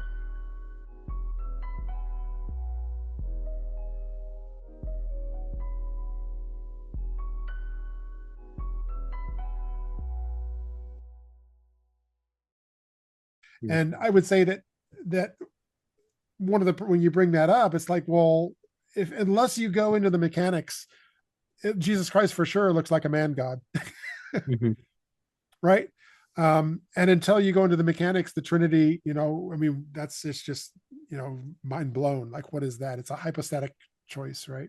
Mm-hmm. So it's, and I didn't go that deeply because we have lots of other areas to explore. Yeah, And so I would maybe we'll say save that. you would see my dualism is never going to evaporate completely, I don't think, because I had Yeah. 60 years of thinking as a dualist, and It's kind of I'm reminded of like dual aspect monism. It's kind of more like that. yeah. maybe. Yeah. Yeah. I'm but what I am is this, it's funny. I've really become this sort of Eastern Orthodox Christian. You're not in the Western Church. I'm not really in the Byzantine Greek Church. I am much more in the embodiment, much more in the embodied Eastern Church that sees angels and the planets. And but I don't know how long I'm going to be there. I'm only been baptized for 8 months, and I'm like so new. But Yeah, I'm pretty new to the Christian verse as well. Like it's just been the past like 5 or it was really those psychedelic experiences in 2016, 2017 that kind of put me on the journey, and eventually the pieces click together, yeah. Yeah, no, I'm excited I hope we can talk again, because I'm excited to, continue to stay up to date with kind of your thinking in this regard, because it's very I think it's really good We'll stuff, see. We'll see where it goes. Yeah. I mean, you'll just go to my YouTube channel. There's going to be I'm going to be talking about things there. So everybody subscribe but as to much Steven. Stephen D20, right? Yeah. It's really nice to do these kinds of things too, because then you get the lay of the land, right? And that feeling that I had that, wait, am I going crazy? Right? I'm so in my little theory when I do things like this, and I talk to people like this about it, then that just evaporates. I'm like, no, I'm not. I'm sane, right? I think it's great, and I think it's really good in so far as like changing the way we think about doing science. Like we were talking a little bit before about speculative theology, but really to bring, there's been this idea of the sciences, they do the rigorous studies and then they put out the clean cut and dry paper, right? And it's like, but in reality there is a lot of like, it's pondering, considering insights. Let's use Einstein as an example of how this bridge might work, right? So in any true genius, their intuition is in operation as much as active intelligence, like very much so. Like every real significant like scientific breakthrough, like begins with a flash of intuition that we don't know where it comes from. Perhaps one might suggest that it comes from the angelic world, because the angelic beings, like that, as we know from Aquinas, like they operate on pure intuition, right? And they also have a strong association with the creative, and I would say that also that means creative genius of any kind, and scientific genius is really a creative genius just as much as any other kind of creative genius. It's not just artists, right? So like Einstein is a creative genius. Anyone who's capable of making like amazing scientific breakthrough is also a scientific genius. So there's actually like a cooperation between the angelic realm, where the flash of intuition and insight comes from, but it still has to be worked out by us through our intelligence. And one of the things that I really liked about in the Physics of Angels book was when because it points toward both the difference and the link between our world and the angelic world, was when they were talking about Hildegard of Bingen, talking about how like the angels are in awe of like our righteous works that we can do in the world because they're not able to do that. So like the angel can inspire Einstein using since you were talking about mathematics, we'll use a scientific mathematical genius as the example, because they have the intuition, but they can't actually execute it in the world on their own. They're relying on us to bring it into being. This also that applies on the darker side too, right? So because angels don't have physical bodies, like the dark angels are just as much dependent upon us to like work out their malevolent will, and people can have like flashes of intuition that are occult knowledge. Right. called Exactly. knowledge. That's one of the Yeah. signs of demonic possession. Is this person has knowledge they shouldn't possibly possess. have access to. Shouldn't have access to. Yeah. Right. Exactly. Yeah. Weighing different But things. there are major problems in science right now, right? It's like in theoretical physics, there really haven't been big discoveries, and all this money that was put into string theory has resulted in nothing of substance that other than the math seems to fit. But the math was made to fit. It's like and then like in peer review, right? This is a huge problem. Like peer review is a really good thing until it's all set up, until it's just a game, and then so yeah, science is a great thing. It's just that we, like anything else, it can be corrupted, and we don't have any really good theories. So what are we going to do? Well, we need funding for something, so we'll make up a math that says this particle should exist if we have an accelerator big enough to create these energies. And then we do it, and it doesn't have. Well, it happened with the Higgs, but there's a whole bunch of other stuff it was supposed to be. Higgs been known forever. But it's like the ultimate truths of nature, in other words, needn't accord with what we can actually see and touch with our ordinary experiences. Consequently, the truths of science have now become yet another imperceptible world, and our communion with that world must therefore be mediated by those who have undergone the occult initiations of arcane mathematics. The age of profound breakthroughs in scientific understanding has seemingly come to a close, and science itself, now a fully institutionalized system of authorized beliefs, now dresses itself in the aura of prestige, which it borrows from a lineage of long-dead celebrity geniuses. Credibility, not comprehension, has become the new currency of post-war science, and through these transformations, science has become transfigured into a perverse mirror image of itself, which embodies all of the sins which it has so confidently accused religion and spirituality of being guilty. It's like we're building these giant expensive machines to prove just to get funding. It's not there's really no hard science that seems like it's can true. come out of it. The real and then the peer review problem, I don't know how you solve that. Once you decide that but it's so you can imagine how hard it is. Suppose your science is really all the low-hanging fruit has been picked. You've decided to have a scientific career, and you have 3 kids that want to go to college.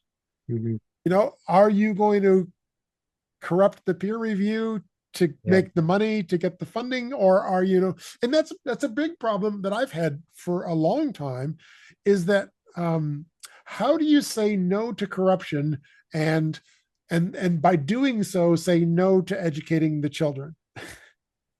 What do you mean, like that you don't have the resources to educate unless you've done a game that leads to an inordinate amount of funds coming your way, right?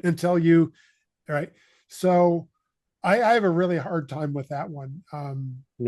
Because then you say, well, the kids get to college and then they're trying to learn the difference between right and wrong, and then they graduate knowing the difference between right and wrong, only to have to do wrong to fund their kids going to college to learn the difference between right and wrong. It's like so we're way off topic there, but that's I think the scientific method is good. It's just that the low-hanging fruit has been picked, and we're trying to get we're trying to get the kids to school, and you're gonna lie to get your kids to school. You just are. The real science is happening on the Stephen D20. That's where we got speculative theology, metaphysics. I love it. I encourage you to keep it up. In order to find its way out of the labyrinth it has constructed around itself, science must actually address its own metaphysical presuppositions, and that is the endeavor which we will now be setting ourselves upon. And I hope we can talk again soon, man. That was great. Thank you. Yep. Same to you, man. All right. Bye-bye. Ciao.